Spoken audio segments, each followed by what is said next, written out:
Master గారి గ్రంథాలు ఈ రోజున ఆయన అనుగ్రహం చేత 6 గ్రంథాలు ఆవిష్కరింపబడుతున్నాయి. అందులో ముందుగా సనత్సుజాతీయము,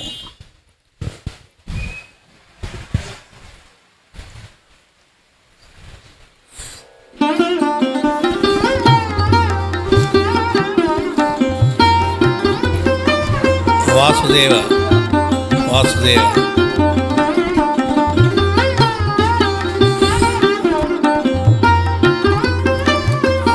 జీవన జ్యోతి 2వ భాగం,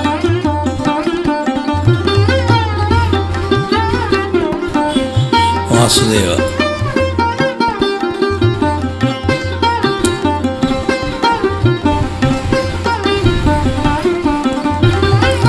వాసుదేవ, హోమియో వైద్య విధానం,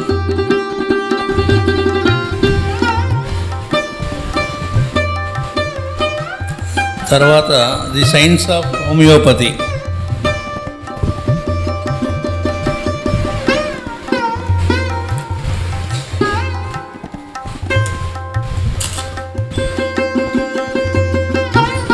ది సైన్స్ ఆఫ్ హోమియోపతి, తర్వాత తలపులు మెరపులు,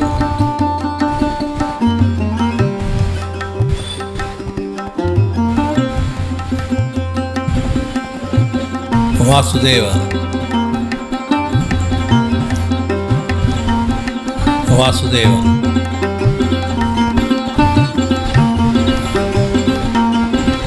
జ్యోతిష్యము సాధనా క్రమము,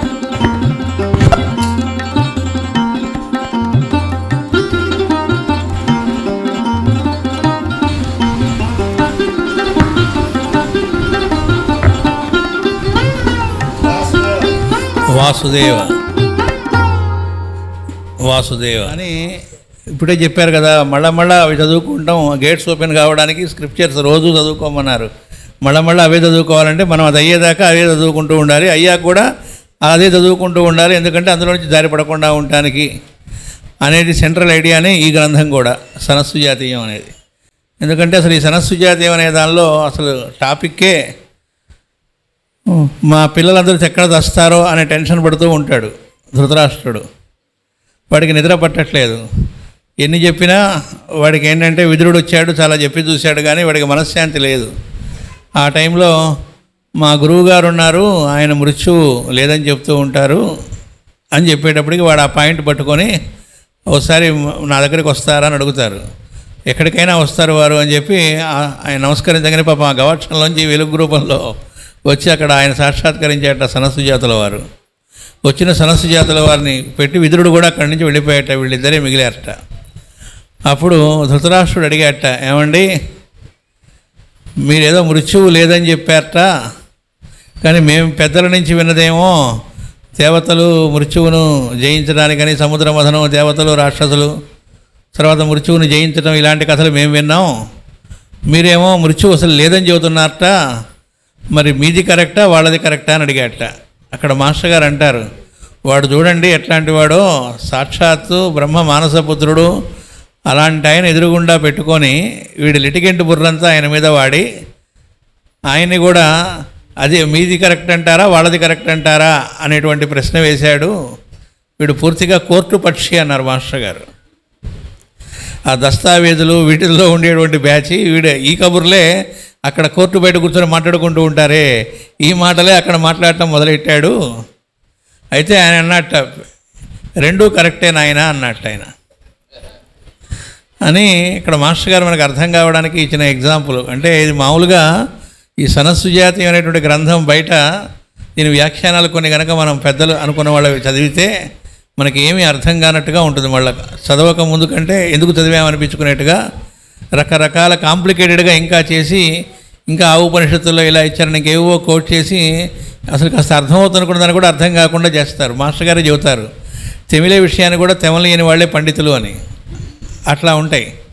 మాస్టర్ గారు ఎంత భాగ్యం అంటే మనకి, ఎవరైనా ఈ పుస్తకం పట్టుకుంటే మన గ్రూపులో కూడా చాలామంది మేము మొట్టమొదటి పుస్తకం ఇదేనండి అనేవాళ్ళు చాలామంది ఉంటారు. ఇది చదివిన తర్వాత మిగతా వాటిల్లోకి ప్రవేశించామని. ఎందుకంటే ఒక ద్వారంలాగా ఈ పుస్తకం చదువుతుంటే అసలు ఇంత సింపుల్గా ఆ ఎగ్జాంపుల్స్ ఈ జీవితంలో మర్చిపోకుండా ఉండే ఎగ్జాంపుల్స్ ఇచ్చారు. ఆయన వెంటనే ఇచ్చిన ఎగ్జాంపుల్ ఏంటంటే, ఒక ఆవును తీసుకుంటే దానికి నల్లటి మచ్చలు ఉన్నాయట, ఒకడేమో నల్లగా ఉంటుంది ఆవు అన్నట్ట, తెల్ల మచ్చలు కూడా ఉన్నాయట, ఒకటి తెల్లగా ఉంటుంది అన్నట్ట. అసలు ఏంటంటే తెల్ల నల్ల మచ్చలు కలిగి ఉంటుందిట, అది సత్యం. మనకు వేదంలో కూడా సత్యము అసత్యము కలిసి అది సత్యము అన్నారు, అసలు సత్యం. అట్లా అందులో రెండూ కరెక్టేరా అన్నారు అని అక్కడ ఆయన చెబుతారు. ఒకడికి ఆకలి వేస్తోంది, వాడు అన్నం తిన్నాడు, కడుపు నిండింది కాబట్టి వాడికి ఇప్పుడు ఆకలి వేయట్లేదు, ఎందుకని తిన్నాడు కాబట్టి. ఒకటి తినలేదు, వాడికి ఆకలి వేస్తుంది. అదేంటండి వీడు ఆకలి వేస్తుంది అంటాడు, వీడు ఆకలి వేయట్లేదు అంటే రెండూ కరెక్టే. వాడిలాగా తిన్నాడు కాబట్టి, వాడు తిన్నాడు కాబట్టి ఆకలి వేయట్లేదు, వీడు తినలేదు కాబట్టి ఆకలి వేస్తోంది. అలాగే మృత్యువు ఉన్నది లేదు అన్నది కూడా అంతేరా బాబు అని. అసలు మృత్యువు అంటే ఏమనుకుంటున్నావు? మృత్యువు అంటే ప్రమాదం వై మృత్యువు అని చెబుతారు. ఇందులో ప్రమాదమే మృత్యువు. ప్రమాదం అంటే మనం అనుకునే డేంజర్ అనే అర్థం కాదు. సంస్కృతంలో ప్రమాదము అంటే పొరపాటు అని అర్థం. పొరపాటు పడితే అది మృత్యువు కింద లెక్క. పొరపాటు పడకని వాళ్ళు కొంతమంది ఉన్నారు కాబట్టి మృత్యువు లేదని నేను చెబుతున్నాను, పొరపాటు పట్టమనేది పడేవాళ్ళు ఉన్నారు కాబట్టి మృత్యువు ఉన్నదని వాళ్ళు చెబుతున్నారు, కాబట్టి రెండూ కరెక్టే అన్నారు. ఇక్కడ మాస్టర్ గారు మనకి ఆ పొరపాటు అంటే ఏంటనేటువంటిది చాలా వివరంగా ఒక 10-20 ఎగ్జాంపుల్స్ ఇస్తే కానీ మనకు అంటది కాబట్టి అన్ని ఎగ్జాంపుల్స్ దీనిలో ఇచ్చారు. ఏమిటి అంటే, భార్యకి భర్త చీర కొన్నాడు, మంచిది బాగుంది, పండగకి కొన్నాడు, అయిపోయింది. 10 రోజులు అయిపోయింది, పండగ ఏమీ లేదు, విశేషమేం లేదు. కారణం ఏంటో తెలియదు. ఈవిడ తోటి కోడలకి ఆవిడ భర్త చీర కొన్నాడు. కొనేటప్పటికీ ఆవిడకి చీర కొన్నాడు, మీరు నాకు కొనలేదని అలిగిందిట. అంటే పొరపాటు పట్టడం అంటే ఏంటి అని పుట్టింటికి వెళ్ళిపోయిందిట కోపంగా. అంటే ఏం జరిగింది ఇక్కడ? వాళ్ళిద్దరికి చివరికి ఎడబాటు కూడా కలిగే స్థితికి వెళ్ళిపోయారు. దేనివల్ల జరిగింది ఇదంతా? ఆ చీర. అసలు చీర పర్పస్ ఏమిటి? ఏ బట్ట అయినా పర్పస్ ఏంటి? ఒంటిని చక్కగా రక్షించుకోవడానికి, కప్పుకోవడానికి అని. ఆ పర్పస్ దేనికి అనేటువంటిది మర్చిపోయి పొరపాటు పడి ఇంకొకళ్ళ మీద ఈర్ష్య, దానికోసం నాకు కావాలనే పంతం పట్టుదలలోకి పోయాము. అక్కడ పొరపాటు పట్టం అనేది జరిగిందంటే మృత్యువులో ఉన్నామని అర్థం. ఇంకొకళ్ళు ఉన్నారు, ఆ పర్పస్ తెలుసుకున్నారు, వాళ్ళు దాని ప్రకారం ప్రవర్తిస్తున్నారు. అప్పుడు దేనికి లొంగలే, మామూలుగా దాన్ని ఎందుకు వాడుకోవాలో తెలిసింది, అప్పుడు అక్కడ పొరపాటు లేదు అంటే వాళ్ళు మృత్యువులో పడలేదని అర్థం. ఇలా ఎగ్జాంపుల్స్ ఆయన కొన్ని చాలా ఇచ్చారు, ఒకటి కాదు. ఇంకొక ఆవిడ మంచి ఇంట్లోనే అద్దెకుంటున్నారట, కానీ ఈవిడికి తెలిసిన బంధువులు ఎవరో ఇల్లు కొనుక్కున్నారు. మీరు కూడా ఇల్లు ఏర్పాటు చేస్తేనే నేను వచ్చి ఉంటానని పుట్టింటికి వెళ్ళిపోయిందిట. అంటే అర్థం ఏమిటి? అక్కడ మాస్టర్ గారు ఏం చెప్పారంటే, ప్రేమ భర్త మీదనా ఇంటి మీదనో తేల్చి చెప్పింది ఆవిడ అన్నారు. అంటే పొరపాటు పట్టడం అంటే ఎట్లా ఉంటుందో చెప్పడానికి ఉదాహరణలు. ఇలా మనం పొరపాట్లు పడుతూ ఉన్నామా లేదా? రోజుకి ఎన్నో పొరపాట్లు పడుతూ ఉంటాం. రకరకాలుగా మనం అవతల వాళ్ళని అపార్థం చేసుకుంటూ ఉంటాం, లేదా మనం అనుకున్నట్టుగా ఎదురు వాళ్ళని చూస్తూ ఉంటాం. మనం అనుకున్న దాన్ని చూసి అది సత్యమని భావిస్తూ ఉంటాం, దాన్ని బట్టి బిహేవ్ చేస్తూ ఉంటాం, దాన్ని బట్టి ఆలోచిస్తూ ఉంటాం, దాన్ని బట్టి మదనపడుతూ ఉంటాం. చూడండి వాళ్ళు ఎంత ఇది చేశారో అది చేశారో, లేకపోతే నన్ను చూసి నవ్వారు, నన్ను చూసి కుళ్ళుకుంటున్నారు, నన్ను చూసి ఏడ్చారు, కళ్ళలో నిప్పులు పోసుకుంటున్నారు, రకరకాలుగా ఎన్ని రకాలో ఎన్నో అనుకుంటూ, వాళ్ళు అనుకున్నారో లేదో మనకు తెలియదు. ఒకవేళ వాళ్ళు అనుకుంటే మాత్రం దాన్ని బట్టి మనం ఉండక్కర్లేదు కదా. కాబట్టి ఇవన్నీ పొరపాటు పట్టాలు. పొరపాటు పడేవాళ్ళు ఉన్నారు కాబట్టి వాళ్ళకి మృత్యు ఉందంటున్నారు. నేను నా శిష్యులకి వాళ్ళకి నేను ఇచ్చిన ట్రైనింగ్ పొరపాటు పడకుండా ఉండడం అనేది. పొరపాటు పడకుండా ఉంటే మృత్యువు లేదు, ఇంతే. ఇందులో సింపుల్ లాజిక్ లోపల ఉంటుంది. అందరూ నన్ను చూసి కళ్ళలో నిప్పులు పోసుకుంటున్నారు అంటాం, చాలామంది ఉపయోగిస్తుంటారు. అయితే నిప్పులు పోసుకున్నప్పుడు సఫర్ అయ్యేది వాళ్ళ వీడా? కళ్ళలో నిప్పులు పోసుకుంటే వాళ్ళ కళ్ళు కాలుతాయి, కానీ వీడికి ఏమవుతుంది? నన్ను చూసి వాళ్ళు కళ్ళలో నిప్పులు పోసుకున్నారు, నిప్పులు పోసుకుని నిజమైతే వాళ్ళ కళ్ళు కాలుతాయి, నీకేమైనా అవుతుంది? నీకేమి, ఎందుకు అలా ఏడుస్తావు? అక్కడ అనమాట మొత్తం అంతా కూడా అదే వచ్చింది చిక్కు. అంటే అనుక్షణం మృత్యువులో అనే విషయాన్ని ముందు మనకు అర్థమవుతుంది ఈ గ్రంథం మొదలు పెడితే. మృత్యువు అంటే భౌతిక దేహం విడవడం అని అనుకుంటూ ఉంటాం, కానీ మృత్యువు అనుక్షణం మృత్యువులోనే ఉంటున్నాం, అమృతత్వంలో కాకుండా అని. అంటే మాస్టర్ లాంగ్వేజ్ చెప్పండి, నిత్యమూత వస్తూ ఉంటాడు అన్నారు. అంటే చివరికి వాడు ఏదైతే మృత్యు అనుకుంటున్నాడో ఆ టైంకి ఆ యమబట్టులో వాళ్ళు ఎవడో చూసేవారు, మనకేం పని లేదు, వీడు ఆల్రెడీ చచ్చి ఉన్నాడు, మనం ఏం చేస్తాం అనుకుంటారు వాళ్ళు. అలాగట ఇక నెక్స్ట్ స్టెప్లో దీనిలో ఏం చెబుతారంటే అలా పొరపాటు పడితే ఏం జరుగుతుందో చెబుతారు. ప్రమాదాద్వా అసురా పరాభవన్, అసురులు పరాభవింపబడతారు. అసురులు అంటే రాక్షసులు అని మామూలు అర్థం. వాళ్ళు పరాభవింపబడతారు ఈ పొరపాటు పడితే. మంచిదే కదండి రాక్షసులు పరాభవింపబడితే. అంటే రాక్షసులు అంటే వేరే ఎక్కడో ఉండరు. ఇప్పుడు చెప్పుకున్న ఉదాహరణలో రాక్షస ప్రవర్తన ఎవరిది? మనదేగా. అవతల వాళ్ళ గురించి నెగిటివ్గా భావిస్తూ ఉండడం. కాబట్టి ఆ నెగిటివ్ లక్షణాలు మనలో ఏవైతే ఉన్నాయో వాళ్ళే రాక్షసులు. వాళ్ళు పరావహింపబడితే అంటే మనమే కదా పరావహింపబడుతోంది. దెబ్బగలు తగిలేది ఎవరికి? మనకే. ఇక్కడ మాస్టర్ గారు చెబుతారు, వాడెవడో ఈగ వాలితే కర్ర తీసుకొని బాధేట, మొహం మీద ఈగ వాలితే ఈగ ఎగిరిపోతుంది. ఏం జరుగుతుందో మనకు తెలుసు, మన మొహమే పచ్చడవుతుంది. కాబట్టి అక్కడ పరాభవింపబడేది ఎవరంటే మనమే. ఇక్కడ అది కూడా చెప్పారు, పరాభవింపబట్టం అంటే ఏంటో కూడా చెప్పారు. 4 రోజుల్లో మనం పరాభవనామ సంవత్సరంలో అడుగుపెట్టబోతున్నాం. ఆ పరాభవం మాస్టర్ గారు దాని మీద ఎడిటోరియల్ కూడా ఇచ్చారు, త్వరలో వచ్చే శ్వేతదీపంలో వస్తుంది. ఆ పరాభవం అంటే అర్థం ఏమిటి అంటే అవమానించబట్టం అని కాదు. లోకంలో అలా నానుడిలో అలాగొచ్చింది రూఢిగా తప్ప. పరాభవం అంటే చెప్పింది ఏమిటి అంటే అసువులు అన్నారు. అసురులు అంటే అసువుల యందు ఆసక్తి కలిగిన వాళ్ళు. అసువులు అంటే అర్థం ఏమిటి అంటే ఈ శరీరం మీద మనస్సు, ఇంద్రియార్థాలు వీటి మీద అనురక్తి, ఆసక్తి ఉండి వాటికి లోనైపోయినటువంటి వాళ్ళు, బానిసలైపోయిన వాళ్ళు ఎవరైతే ఉన్నారో వాళ్ళు పరాభవం. అంటే వీళ్ళ వశంలో వీళ్ళు ఉండకుండా వాటి వశంలో వీళ్ళు ఉండడం. ఇప్పుడు మనం వాటి వశంలో ఉన్నామా మన వశంలో ఉన్నామా అనడానికి బోలెడు ఎగ్జాంపుల్స్ మాస్టర్ గారు ఇక్కడ మొహమాటం లేకుండా ఇచ్చారు. రోడ్డు మీద మొక్కజొన్న కండలు ఉన్నాయట, అవి అక్కడ బాగా వేయించబడుతూ ఉన్నాయట. వీడు ఆల్రెడీ శుభ్రంగా భోజనం చేసి ఆఫీస్కి వచ్చాట. వచ్చి కూర్చున్నవాడు పని చేసుకోవచ్చు కదా, అప్పుడు కూడా మళ్ళీ అటు చూస్తున్నట్టు, రే భలే ఉన్నాయే అవి తెచ్చుకొని తింటే బాగుండే అని. అంటే తింటే ఏమైందిట, కడుపులో నొప్పి వచ్చింది, చాలా బాధపడ్డాడు, నరకం చూశాడు. కాబట్టి పరాభవింపబడ్డాడు. రాక్షసులు పరాభవింపబడ్డారు. మంచిదే కదా అంటే ఏం మంచి అండి, కడుపులో నొప్పిగా ఉందండి. కాబట్టి బాధపడింది ఎవరు? మాస్టర్ గారు అక్కడ హాస్యంగా చెబుతారు. ఏమని అంటే అది శ్రావణ మాసంట, కాబట్టి పేరంటాళ్ళు ఎక్కువ జరుగుతుంటాయి కదా, శనగలు ఇచ్చారట, అవి ఉడకబెట్టి తిన్నట్ట. తినచ్చు, రుచిగా ఉంటే పర్వాలేదు, ఎన్ని తినాలో వీడికి తినాలి, వీడు ఎక్కువగా తిన్నట్ట. లేదా వీడికి పడదు, వాడు తిన్నాడు కాబట్టి నేను తిన్నాను, వాడు తిన్నవాడు హరాయించుకో తిన్నవాడు ఎవడో తిన్నాడు, అది చూసి వీడు కూడా తిన్నట్ట. వాడు పరాభవింపబడలే, ఎందుకంటే వాడు హరాయించుకోగలడు, వాడి శక్తి ఉంది, కానీ వీడు అలా లేదు. కాబట్టి అసురులుగా ఉండడమా కథసురులుగా ఉండడమా? ఇక్కడ అసురులుగా ఉండడం వాళ్ళు ఎలా ఉంటారు అనడానికి కూడా మంచి ఎగ్జాంపుల్ ఒకటి కావాలి కదా, నెగిటివే కాకుండా. మాస్టర్ గారు అది కూడా రియల్ ఎగ్జాంపులే ఇచ్చారు. అంటే ఆయన ఇచ్చిన ఎగ్జాంపుల్స్ అన్నీ రియల్వే, ఊహించినవి కాదు, ఎక్కడొక్కడ లోకంలో జరుగుతూ ఉన్నవి, జరిగేవి, వాటినే ఆయన చెప్పుకొచ్చారు. మాస్టర్ గారు 1972లో మొదటిసారి భూప్రదక్షిణ యాత్రకని యూరప్ కంట్రీస్కి వెళ్ళినప్పుడు అక్కడ ఒక కేసు నడుస్తూ ఉందిట బెల్జియంలో.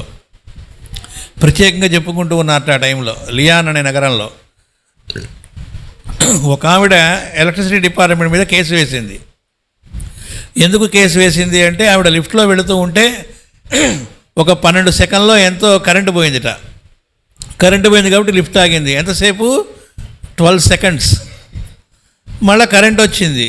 అయితే ఆవిడ కేసు ఎందుకు వేసిందంటే ఎందుకు ఆ 12 సెకండ్లు కరెంటు పోయింది అని ఎలక్ట్రిసిటీ డిపార్ట్మెంట్ మీద కరెక్ట్ అయింది. మనకు అసలు అర్థం కాదు, ఎందుకంటే ఇక్కడ కరెంటు పోకపోతే అది వార్త, కానీ కరెంటు పోవడం అనేది చాలా నార్మల్ కదా అన్నారు మాస్టర్ గారు.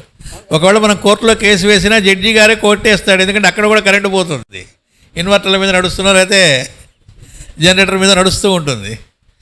అయితే అక్కడ కోర్టు కేసు స్వీకరించిందిట, వాదోపవాదాలు జరిగినాయిట, చివరికి ఆవిడ గెలిచిందిట. నష్టపరిహారం ఇన్ని వేల ఫ్రాంకులో ఎంతో పెట్టింది ఆవిడ, మన లెక్కలో ఎన్నో లక్షల రూపాయలు. ఆ అన్ని లక్షల రూపాయలకి చెక్ ఇచ్చారట ఎలక్ట్రిసిటీ డిపార్ట్మెంటు కోర్టులో ఆవిడకి. ఇస్తే ఆవిడ తీసుకొని అక్కడ మాస్టర్ గారు చెబుతారు, ఇలాంటి ప్రాబ్లం ఎందుకు వచ్చింది అని అడిగిందిట. ఇలాంటి ప్రాబ్లం రాకుండా ఉండాలంటే, ఎందుకు వచ్చింది కాదు, రాకుండా ఉండాలంటే ఏం చేయాలని అడిగిందిట. అడిగితే వాళ్ళు చెప్పారట, ప్యారలల్గా ఇంకో పవర్ ప్లాంట్ ఏర్పాటు చేసుకుంటే ఇక్కడ ఏదైనా ప్రాబ్లం వచ్చినా దానిలో నుంచి కరెంట్ వెంటనే ఇవ్వచ్చు, అప్పుడు ఏం రాదు అన్నట్టు ఇబ్బంది. అలానా అని చెప్పి వెంటనే ఆ చెక్ వాళ్ళకే ఇచ్చి ఇంకో పవర్ ప్లాంట్ ఓపెన్ చేయండి, దానికి నా ఫస్ట్ డొనేషన్ నాది ఇస్తున్నాను అని చెప్పి ఇచ్చిందిట. అంటే అసురులు కాకుండా సురులు అయితే ఎలా ఉంటారు? పొరపాటు అనేది ఇంకా ఎందుకు జరిగిందో చూసుకొని దాన్ని సర్దుబాటు చేసి తనకు జరిగిన ఇబ్బంది ఇంకెవరికీ కలగకూడదు అని చెప్పి మళ్ళా చేయటం అనేటువంటి స్థితిలోకి వెళ్ళారు. అంటే సురులు అనేవాళ్ళు ఎలా ఉంటారు అన్నదానికి ఆయన ఇచ్చిన ఎగ్జాంపుల్ అది. ఇక్కడ మాస్టర్ గారు అంటారు, మన దేశంలో ఎప్పటికైనా ఆ మొదటిది జరుగుతుందేమో కానీ రెండోది జరుగుతుందంటారా అన్నారు. అంటే ఆ స్థితికి పోయిన ఎలక్షన్ డిపార్ట్మెంట్ మన కోర్టు వేయటం, గెలవటం, చెక్ ఇవ్వటం కూడా ఆవిడ వెంటనే ఆ చెక్ తీసుకెళ్తాను బెంగళూరు వేసుకుంటుంది. ఇంకా మరి తిరిగిలో అక్కడ మన దేశంలో అయితే అక్కడ కాబట్టి తిరిగి ఇచ్చి మీరు వెంటనే దీన్ని నా డొనేషన్గా ఇంకో ప్లాంట్ స్టార్ట్ చేయండి అని చెప్పి ఇచ్చింది. అంటే అర్థం సురులుగా మనం ఉంటామా అసురులుగా ఉంటామా అనేటువంటిది చూసుకోవాలి. ఈ పొరపాటు పట్టం ఎలా ఉంటుందంటానికి ఆయన భారత రాయబారిట ఒక ఆయన మాస్టర్ గారు చెప్పారు. మాస్టర్ గారు ఆ దేశాలకు వెళ్ళినప్పుడు అక్కడ ఆయన గురించి చెప్పారు, ఆయన భారతీయులతో మాట్లాడారండి అని. అంటే నాన్ సెన్స్ అనే భారతీయులతో మాట్లాడటం, ఇంకా వాడేం భారత రాయబారి, తన వాళ్ళని తానే చిన్న చూపు చూసాడు. పొరపాటు పట్టడం అంటే ఎలా ఉంటుందో చెప్పడానికి. అలాగే ఇంకొక ఆయన ఉన్నారట, మహాయోగి గారండి, ఆయన చూడండి ఏ ఆహారం తీసుకోరట, ఆయన నైట్రిక్ యాసిడ్ తాగుతాట, యాసిడ్ తాగుతాట. అంటే ఏవి తినకూడదో ఏది తాగకూడదో తాగేవాడు యోగి ఎలా అవుతాడో అన్నారు మాస్టర్ గారు. అంటే వాడు ఎంత పూర్వజన్మలో ఎంత పాపం చేసుకొని ఉంటేనో అవి తాగే లక్షణం వచ్చిందని అర్థం. అంతే తప్ప వాడు అసురుడు అవుతాడు తప్ప సురులు ఎలా అవుతారు అన్నారు. అంటే ఎక్కడికక్కడ మనకి ట్యాంక్ అని కొట్టేట్టుగా, అంటే మన లోకల్లో తెలియకుండానే వారు ఏమి తీసుకోవచ్చంటే మహానుభావుడు అనుకుంటాం. కాదు, వాటిని బట్టి కాదు అసలు. వాడు తిన్నాడా తినలేదా వీటికి ఉన్న యోగికి ఏ సంబంధం లేదు. అంటే న్యాచురల్గా ఉండడం అనేటువంటిది యోగి లక్షణం అవుతుంది తప్ప అన్యాచురల్గా ప్రవర్తించేవేవి కూడా యోగి లక్షణం కాదు. అంటే లోకంలో ఎక్కడెక్కడ మనం పొరపాట్లు పడుతూ ఉంటామో ఆ ఉదాహరణలు ఎన్నో ఇచ్చుకుంటూ వచ్చారు. అన్నిటికంటే ముఖ్యమైనది మనం బాగా అందరం కూడా జారిపోయే చోటు ఏంటంటే తిండి తినే చోట. కడుపు నిండిన తర్వాత కూడా రుచి కోసం తింటూ ఉంటాం. దాని గురించి మాస్టర్ గారు 3 కరణాలు ఉన్నారట. ఒకటి నాలుకట, ఇంకోటి పొట్టట. అయితే ఈ నాలుక రుచి, ఇంకోటిట మనస్సు, నాలుక, పొట్టట. టేస్ట్ అనేటువంటిది ఫీల్ అయ్యేది ఎవరు? మనస్సు. కానీ కడుపులో తినేది ఎవరు? పొట్ట, లోపలికి వెళ్ళేది. ఈ నాలుక నేను చూస్తున్నాను అనుకుంటుందట ఊరికినే, కానీ ఆ నాలుక చూశాను అనుకున్న లోపల పొట్టలోకి వెళ్ళిపోతుందట. పొట్ట కనుక నేను కదా తింటోంది, పడుతోంది, నాకు కదా వస్తుంది, టేస్ట్ నాకు లేదు కాబట్టి అన్నది అనుకున్నా, నాకు టేస్ట్ కలగట్లేదు నాలుక అనుకున్నా, లేదు మనస్సు కకృతి పడ్డా, ఈ మూడిట్లో ఉన్న ఏదో ఒక కకృతి వల్ల మనం ఇబ్బంది పడుతూ ఉన్నాం, రోగాల బారిన పడుతూ ఉన్నాం అని చెప్పారు. అయితే ఇలా చెప్పిన తర్వాత మాస్టర్ గారు ఏం చెప్పారంటే, ఈ అసురా పరాభవాన్ అనే దానిలో నుంచి బయటపడ్డ వాళ్ళు ఉంటారు. అంటే ఈ పొరపాటు పడకుండా పద్ధతిగా జీవించే వాళ్ళు అనేవాళ్ళు ఉంటారు. అలాంటి వాళ్ళు ఎవరైతే ఉన్నారో వాళ్ళు బ్రాహ్మణులంటే అన్నారు. బ్రాహ్మణుడంటే అర్థం ఏమిటంటే శర్మగారు అబ్బాయి, శాస్త్రి గారు అబ్బాయి, ఆచార్య గారు అబ్బాయి, పిల్లకుందా లేదా ఇవి కాదు. ఎవడైతే ఈ రకమైనటువంటి అసువులకి, అంటే ఈ రకమైన ఇంద్రియాలకి వాటి వశం తనవటం కాకుండా వాటి మీద మాస్టరీ అనేది ఎవరికైతే వస్తుందో వాడు బ్రాహ్మణుడంటే అన్నారు. అంతే తప్ప వాడు ఎంతటి పెద్దవాడైనా పొరపాటు పట్టడం, ఇంకోటి కూడా చెప్పారు మళ్ళా, ఈ పొరపాటు పట్టడం అనేది లేకుండా ఉండడం అనేటువంటిది శాశ్వతం అనుకోవద్దు అన్నారు. ఒకసారి పొరపాటు పడలేదు కాబట్టి అని కాదు, ఇంకోసారి పొరపాటు పడి జారిపోవచ్చు ఎంతటి వాడైనా. అది చెప్పడానికి ఇంకో ఉదాహరణ ఇచ్చారు. ఏమిటంటే ఒకసారి ఒక బ్రాహ్మణుడు, అది కూడా అక్కడ ఎలా చెప్పారంటే ఆ పొరపాటు పడడం గురించి చెబుతూ, మృత్యు అనేటువంటిది కొత్తగా ఎక్కడి నుంచో ఏదో వచ్చేది లేదయ్యా, ధృతరాష్ట్రుడికి చెబుతాడు ఆయన. బయట అదో పదార్థం లేదా ఒక వస్తువు, ఒక వ్యక్తి, వాడెవడో వచ్చాడనడానికి ఏమీ లేదు, అట్లాంటిది ఏం ఉండదు. ప్రత్యేకంగా నువ్వు తయారు చేసుకుంటే ఉన్నది, తయారు చేసుకోకపోతే లేదు, అంతే తప్ప కొత్తగా ఎక్కడి నుంచో ఊడిపడేది కాదు అని చెబుతూ, దానికి ఉదాహరణ మనకేం చెప్పారంటే, ఓసారి ఒక బ్రాహ్మణుడు వచ్చాట కృష్ణుడి దగ్గరికి. ఆయనకి బిడ్డలు పుడుతూనే పోతున్నారట వరుసగా. ఇప్పుడు మళ్ళీ భార్య గర్భిణి, నిండు చూలాలు, రేపే అని డేట్ ఇచ్చారు డాక్టరు. అందుకని కృష్ణుడి దగ్గరికి వచ్చి, అయ్యా ఆ నలుసును నువ్వే కాపాడాలి, వచ్చి బిడ్డ పోయేట్టుగా ఇప్పటిదాకా పోతూ ఉన్నారు అని అన్నారట. కృష్ణుడు, అయ్యో నేను ఒక యజ్ఞ దీక్షలో ఉన్నాను, కదలటానికి లేదు, పోనీ ఎల్లుండి రావచ్చా అన్నట్ట. అవసరమైనప్పుడు రాకుండా ఎల్లుండి వస్తానంటే ఉపయోగం ఏంటయ్యా అన్నట్ట. అయ్యో ఇప్పుడు ఎట్లా అంటున్నట్ట కృష్ణుడు. అంటే కృష్ణుడు అంటే ఆయన మామూలు మాయ కాదుగా, తెమల్ని ఎట్ట. ఈ లోపల పక్కన అర్జునుడు ఉన్నట్ట. ఎందుకో ఏంటో తెలియదు, నేను వెళ్ళినానా బావా అన్నట్ట. అనేటప్పటికీ ఓహో వీడికి ఇంత భగవద్గీత చెప్పింది వేస్ట్ అయిందే, అప్పటికి భగవద్గీత అవన్నీ అయిపోయిన తర్వాత కథట ఇది. ఓహో వీడి సంగతి ఇలా ఉందే అనుకొని కానీ అన్నట్ట వాడు ఇక బయలుదేరాట. ఎవరిని చాలా పెద్ద సైన్యాన్ని తీసుకొని అనిరుద్ధుని ప్రద్యుమ్నుని వీళ్ళను కూడా పట్టుకొని మొత్తం పారాఫెర్నీలియా మొత్తం అందరిని తీసుకొని అక్కడికి పోయి మొత్తం చుట్టూ చేరి సైన్యంతో పైన కూడా బాణాలతో కప్పేసేట ఆ ప్రసూతి గృహం పైనంతా కూడా. ఇంకా నీకేం భయం లేదన్నట్ట. కాసేపటికి ఏడుపు వినిపించింది. పుట్టిన పిల్లవాళ్ళది కాదు, ఆ తల్లిదండ్రులది. అంటే పోయారు. అంటే ఆ పిల్లవాడు పుట్టడం అయిపోయింది, పోవడం అయిపోయింది. ఎట్నుంచి తొరలేడు కదా యమధర్మరాజు అనుకున్నట్ట. అంటే మొత్తం సీల్ వేసేసాం కదా ఎట్నుంచి వస్తాడు అని. ఎక్కడి నుంచో రావడమే ఉండదు అని చెప్పడానికి అన్నమాట ప్రత్యేకంగా. ఇక బయటకు వచ్చి తిట్టు తిట్టకుండా మొదలుపెట్టాట. ఎవడడిగాడు నిన్ను? ఆయన బతిమి ఆడుకోనో బావులు ఆడుకోనో నా తిప్పలు నేను బట్టి పట్టుకొచ్చుకునేవాడిని, మధ్యలో మీద తగుదనమ్మా అని వచ్చావు అని. ఏది ఇంత మహాభారత యుద్ధం చేసి ఇంతటి సవ్యసాచి అని పేరు పొంది ఇంత ఇది చేసినటువంటి నా వల్లే అని అనుకున్నటువంటి అర్జునుడికి మళ్ళా రిటర్న్ జర్నీలో కృష్ణుడి దగ్గరికి బ్రాహ్మణుడు అర్జునుడితో పాటు వచ్చాట. మొత్తం తిట్టించుకోవటమేట, బండ బుద్ధులు తిట్టాట. వచ్చాక కృష్ణుడు సరే పద అన్నాడు. మళ్ళీ ఆయన కూడా వచ్చాడు, రథంలో తీసుకెళ్ళాడు. ఆ పిల్లాడిని పట్టుకురావడం అది వేరే కథ. కానీ ఇక్కడ విషయం ఏమిటి అంటే అలా ప్రత్యేకంగా ఎవరో మృత్యు అనేది రావటం పట్టుకుపోవటం, పెద్ద పుల్లాగా రావటం పట్టుకుపోవడం అనేటువంటిది ఏమీ ఉండదయ్యా. నువ్వు తయారు చేసుకుంటే ఉంటుంది, లేకపోతే లేదు అన్నారు. అంతేకాదు అసలు ఆ మృత్యువు ఎట్లా ఉంటాడు, వాడు ఎలా ఉంటాడు అనేది కూడా మాస్టర్ గారు చెప్పారు. అంటే మనం హిందువులు కనుక చనిపోతేనేమో యమధర్మరాజు అనగానే మిడిగుడ్లు వేసుకొని దొన్నపూత మీద వస్తాడు అనుకుంటాం. మరి క్రిస్టియన్లు అయితే వాళ్ళ ఏముండి ఇంకో రకంగా అనుకోవచ్చు, ముస్లింలు ఇంకో రకంగా అనుకోవచ్చు. ఇందులో ఏది కరెక్ట్ అని మళ్ళీ అదొక పొరపాటు. ఇలాంటి వాటిల్లో పడే భ్రమలో పడతాము. ఇది తెలియజేయడానికి మనకి కాశీఖండంలో శివశర్మ అనేటువంటి ఆయన కథ చెప్పారని చెప్పి మాస్టర్ గారు చెబుతారు. ఆయన మహనీయుట, సజ్జనుడు, ఎవరైనా దేహం వదలాల్సిందే. అలా ఆయన కూడా యాత్రలు చేస్తూ ఎప్పుడో తన తేలిక దేహాన్ని వదిలేట. వదిలిన తర్వాత ఆయన పద్ధతిగా జీవించిన వాడు కాబట్టి, మంచివాడు కాబట్టి దివ్య పురుషులు వచ్చి ఆయన తీసుకెళ్తూ ఉన్నారట. వెళుతూ ఉంటే దారిలో చక్కటి నీలాకారుడు, నీలదేహాకారుడు ఒక మహనీయుడు కనబడ్డాడు ఈయనకి. విమానంలో వెళుతూ ఉంటే ఇంకొక బయట వెళుతూ ఆహా శ్రీకృష్ణ పరమాత్మ దర్శనమైంది, శ్రీ మహావిష్ణువు దర్శనమైందని నమస్కారం పెట్టాట. పెట్టి అప్పుడు అడిగాట పక్క వాళ్ళని, ఎవరండి ఆయన? విష్ణుమూర్తేనా అన్నట్ట. కాదండి యమధర్మరాజు అన్నట్ట. యమధర్మరాజు ఏంటండి అంత నాజుగ్గా ఉన్నాడు, అంత పద్ధతిగా ఉన్నాడు, అంత తేజస్తో ఉన్నాడు అని అన్నట్ట. అవునండి మీరు మంచివాడు కాబట్టి మీకు అలా కనబడ్డాడు, మీకు తేడా వాళ్ళకైతే కనుక వాళ్ళకి మిడిగుడ్లు దున్నపోతూ అట్టకే కనబడతాడు. అంటే అర్థం మనం పద్ధతిగా ఉంటే మనతో పద్ధతిగా ఉంటుంది వ్యవహారం, మనం తేడాగా ఉంటే ఆయనే మనకి తేడా తీసుకొస్తాడు. ఆ తేడా తీసుకురావడం ఎందుకు జరిగింది? మనం సరిగ్గా లేకపోతే. యముడంటే యమించేవాడు, అంటే మనలో డిసిప్లిన్, పద్ధతిగా జీవించడం అనేటువంటి దానికి కూడా మనం పద్ధతిగా ఉంటే చాలా చక్కగా ముందుకు మనల్ని నడిపించేది వాడు కూడా ఆయనే. అలా గనక మనం పద్ధతిగా జీవించగలిగేట్టుగా గనక ఈ మోహంలో పడకుండా మనం గనక ఉంటే, అందుకే మాస్టర్ గారు మోహంలో పడకుండా ఉంటే అప్పుడు మనల్ని ఉండే స్థితిని ఏమంటారు అంటే వాళ్ళు బ్రాహ్మణులు అంటే. అయితే మనం లోకంలో జనరల్గా ఈ పొరపాటు పట్టడం అనేది చేస్తూ ఉంటాం కాబట్టి అలా కాకుండా జాగ్రత్త పడాలి అని చెప్తాడు అక్కడ సనస్సుజాతుల వారు. ఇంత చెప్పిన తర్వాత వాడు అంతా విన కూడా ఊరుకోకుండా ఇంకా అడుగుతూ ఉంటే ఆయన మళ్ళా చెబుతాడు, ధృతరాష్ట్ర లోకంలో మనం చేస్తున్న పనులు ఉంటాయి కదా, ఆ అనిపించిన పనులన్న మీద ఫలితం మీద ఆశ లేకుండా కర్తవ్యంగా ఏం చేయాలో అది చేస్తూ ఉండడం అనేటువంటిది చేసేవాళ్ళేమో సురలు, అలా కాకుండా అనిపించిందల్లా చేసుకుంటూ పోయేవాళ్ళు అసురులు. అలా కాకుండా జాగ్రత్త పడాలి అని చెప్పారు.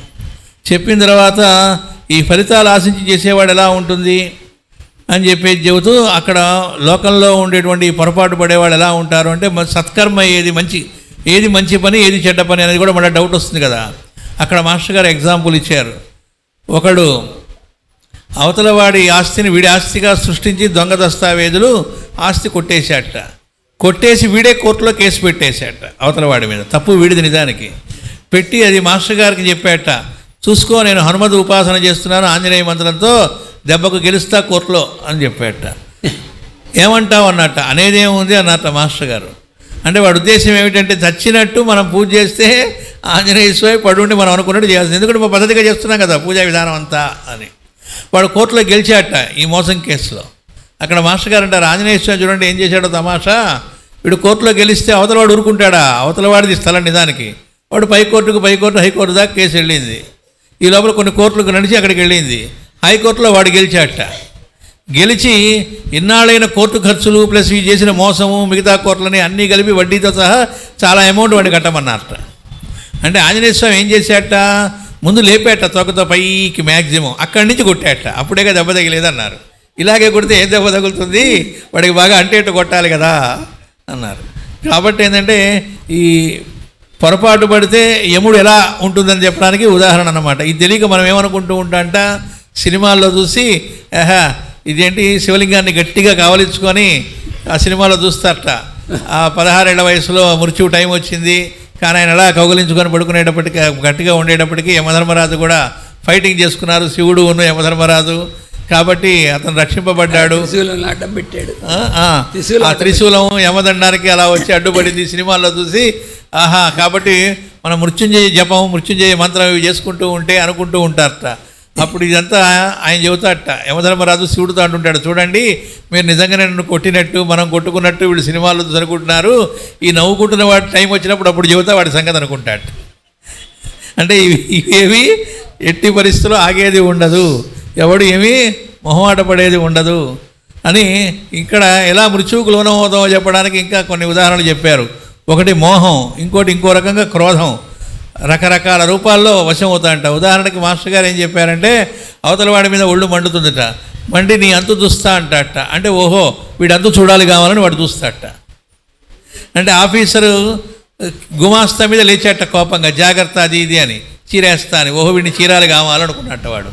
అందులో వాడేం చేశాడు, వీడు చేసే యథో పనులు ఆ పైవాడికి రాశాడు, వాడు వీడి ఉద్యోగం నుంచి ఊడబెరికాడు.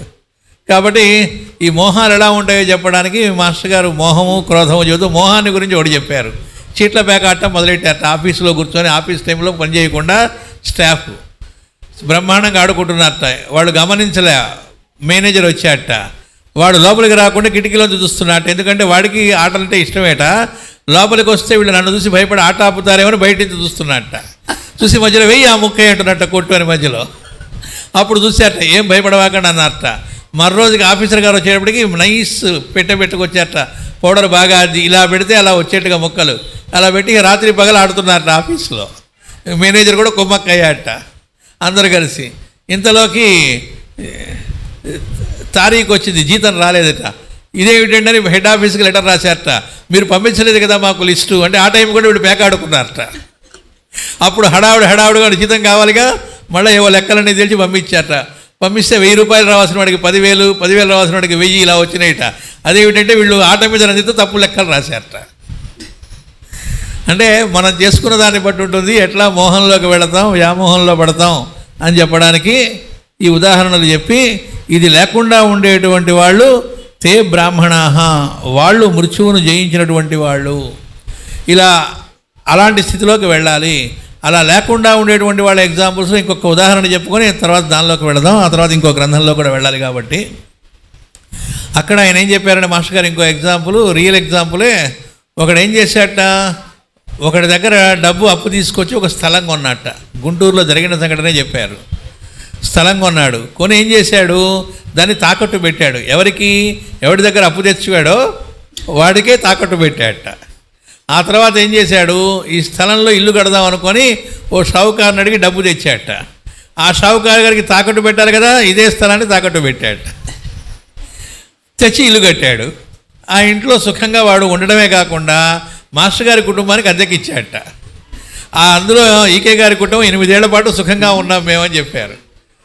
వాడు చెప్పేవాట, రోజు కొబ్బరికాయ పంపిస్తా, పూజ గట్టిగా చేయండి, ఎవడు కూడా మన మీదకి వచ్చి అప్పడకుండా హద్దుల్లో ఉండేట్టుగా అని కూడా చెప్పేవాట. పాపం ఆ షావుకారు గారు ఎవరైతే ఇల్లు కట్టుకోవడానికి డబ్బులు ఇచ్చాడో ఆయన వీడు అప్పు తొందరగా తీరిస్తే బాగుండని మధ్య వచ్చి 3 రోజులకు ఒకసారి నేతి పెసరట్లకి హోటల్కి తీసుకెళ్ళి పెట్టిస్తుండేవాట వీడికి. కొన్నాళ్ళు అయిన తర్వాత ఆయన తొందరపడి కోర్టుకి వెళ్ళాట. వెళితే ఏం తేలింది అంటే అసలు మొత్తం ఘోరం, ఈ డబ్బులు తీసుకుని నాకు తాకట్టు పెట్టిన ఈ స్థలం నా దగ్గర డబ్బులు తీసుకున్నదే అని ఈయన కాదు నా దగ్గర అని చెప్పి అవతల స్థలం ఎవరి దగ్గర తెచ్చుకున్నాడు వాడు కూడా వచ్చాడు కదా, ఒకటే స్థలాన్ని ఇద్దరికి తాకట్టు పెట్టాడు. కాబట్టి వాళ్ళిద్దరు వచ్చారట, మీరు చూసుకున్నారు, వీడు బయటకు వచ్చేసాట. వీడికి ఏం పోయిందే ఉంది వీడికి అన్నాడు. అందరూ వాళ్ళ డబ్బులే కదా, వీడిది స్థలము వీడిది కాదు, ఇల్లు వీడిది కాదు, హాయిగా అన్నాడు ఉన్నాడు, నిర్గుణ పరబ్రహ్మ స్వరూపం అన్నారు. పోయిందే ఉంది, బయటకు హాయిగా వచ్చేసాడు అయితే ఇది వినడానికి బాగానే ఉంటుంది. మాస్టర్ గారు చెప్పారు హాయిగా ఇలా ఉండొచ్చు కదండి అంటే ఇది చాలా డేంజర్, అంటే తర్వాత దెబ్బతింటాడని చెప్పడానికి అని చార్వాక సిద్ధాంతం లాంటిది ఇదే అన్నారు. వాడు రుణం కృత్వా ఘృతం పిబేత్ అన్నట్ట, శుభ్రంగా అప్పు చేయి నెయ్యి వేసుకొని పప్పు వేసుకొని తిను అని. అంటే మరి అప్పు అవుతుంది కదా అంటే తీర్చవాకు, ఎవడు తీర్చమన్నాడు అన్నట్ట. నువ్వు తీర్చకుండా మరి నేను పోతే నా బిడ్డ అన్నట్ట. వాడు తెలివి గలవాడైతే వాడు అప్పు తీర్చాడు, లేదు వాడు గట్టివాడైతే అవతల వాడు నీ కొడుకు తలకాయ మీద కొట్టి వాడు డబ్బు తీసుకుంటాడు. అందువల్ల అది ఎవడిది వాడిదే అనుభవించడమే. నువ్వు ఉన్నంతకాలం ఎంజాయ్ చేసావా లేదా అని. ఆ తర్వాత ఇట్లా ఎవడైతే ఉంటాడో చార్వాక సిద్ధాంతం వీడు చాలా దెబ్బతింటాడు అని చెప్పారు. అలా కాకుండా ఉండేటువంటి వాళ్ళు ఎవరైతే ఉన్నారో వాళ్ళు నిజమైనటువంటి ఇది మనీష కలిగిన వాళ్ళు మహానుభావులు అని చెప్పాడు. చెబితే వాళ్ళు నిజమైన వాళ్ళంటే అని చెబితే వీడు ఒప్పుకోలే. వీడన్నాడు ఏమండి మీరు చెప్పారు మంచి పని చెడ్డ పని అని, మేము పని చేస్తామండి, మీరు జాగ్రత్తగా ఉండండి, జాగ్రత్తగా ఉండంటే మాకెట్లా కుదురుతుందండి. ఇదిగో ఈ లిస్టు చెబుతాం, ఇవి డజన్ మామిడి పళ్ళు, ఇవి డజన్ అరటి పళ్ళు అన్నట్టుగా ఇవి మంచి పనులు అని చెప్పండి, ఇవి చెడ్డ పనులు అని చెప్పండి, తేల్చండి. అప్పుడు మేమేం చేస్తాం, ఈ చెడ్డ పనులు చేసేసి ఆ మంచి పనులు చేసి దాంతో ఇది క్యాన్సిల్ అంటాం. పరిహారం, ఎలక్షన్స్ వచ్చినప్పుడల్లా కొన్ని హత్యలు చేసేస్తాం, కొన్ని మోసాలు ఘోరాలు చేసేస్తాం. ఆ తర్వాత పూజలు అభిషేకాలు మంచి పనులను మీరు ఏవి చెబుతారో అవన్నీ చేసేస్తాం. దాంతో ఏం జరుగుతుంది, ఇది చేసిందంతా క్యాన్సిల్ అయిపోతుంది. అట్లా చెప్పండి కానీ పొద్దుకుక్కులు మీరు జాగ్రత్తగా ఉండండి, జాగ్రత్తగా ఉండండి, జాగ్రత్త లేకపోతే అది మృత్యువు అని చెబితే ఎట్లాగండి అన్నట్టు. వాడు ఇంకోటి డెడికేషన్ పెట్టాడు. వాడు ఏమన్నా అడిగాడంటే గోదానాలు చేస్తే పుణ్యం వస్తుందని, తప్పకుండా వస్తుంది అన్నాడు. అయితే నేను ఇప్పుడు శతసహస్ర గోదానాలు చేస్తాను, పుణ్యం వస్తుందని, తప్పకుండా అన్ని టైమ్స్ పుణ్యం వస్తుంది. ఆ పుణ్యంతో నా కొడుకులు చేసిన పాపాలు క్యాన్సిల్ అవుతాయి అన్నట్టు. అన్నట్టు అదేమిటిది మరి, ఇంత కష్టపడి గోదానం చేస్తే దాంతో క్యాన్సిల్ అవ్వమంటారంటే ఆ అకౌంట్ వేరు ఈ అకౌంట్ వేరు అన్నట్టు. నెక్స్ట్ ఏం చెప్పాయంటే సత్కర్మ అంటే ఇది నువ్వు చెప్పినట్టుగా ఇవి నారింజకాయలు బత్తాకాయలాగా కుదరదురా బాబు, నువ్వు చేస్తున్నది సత్కర్మ కిందకి రాదు. ఎప్పుడు వస్తుందంటే ఏ యాటిట్యూడ్తో చేస్తున్నావో దాన్ని బట్టి ఉంటుంది, నీ దృక్పథం ఏమిటో దాన్ని బట్టి ఉంటుంది తప్ప లోపల ఒక ఇంటెన్షన్ పెట్టుకొని ఆ మోటివ్తో చేస్తే అది సత్కర్మ అవ్వదు, గుర్తుపెట్టుకో. ఫలితం ఆశించి ఒక సత్కర్మ చేసామనుకోండి, అది ఎలాంటిదో ఇచ్చారు ఈ గ్రంథంలో.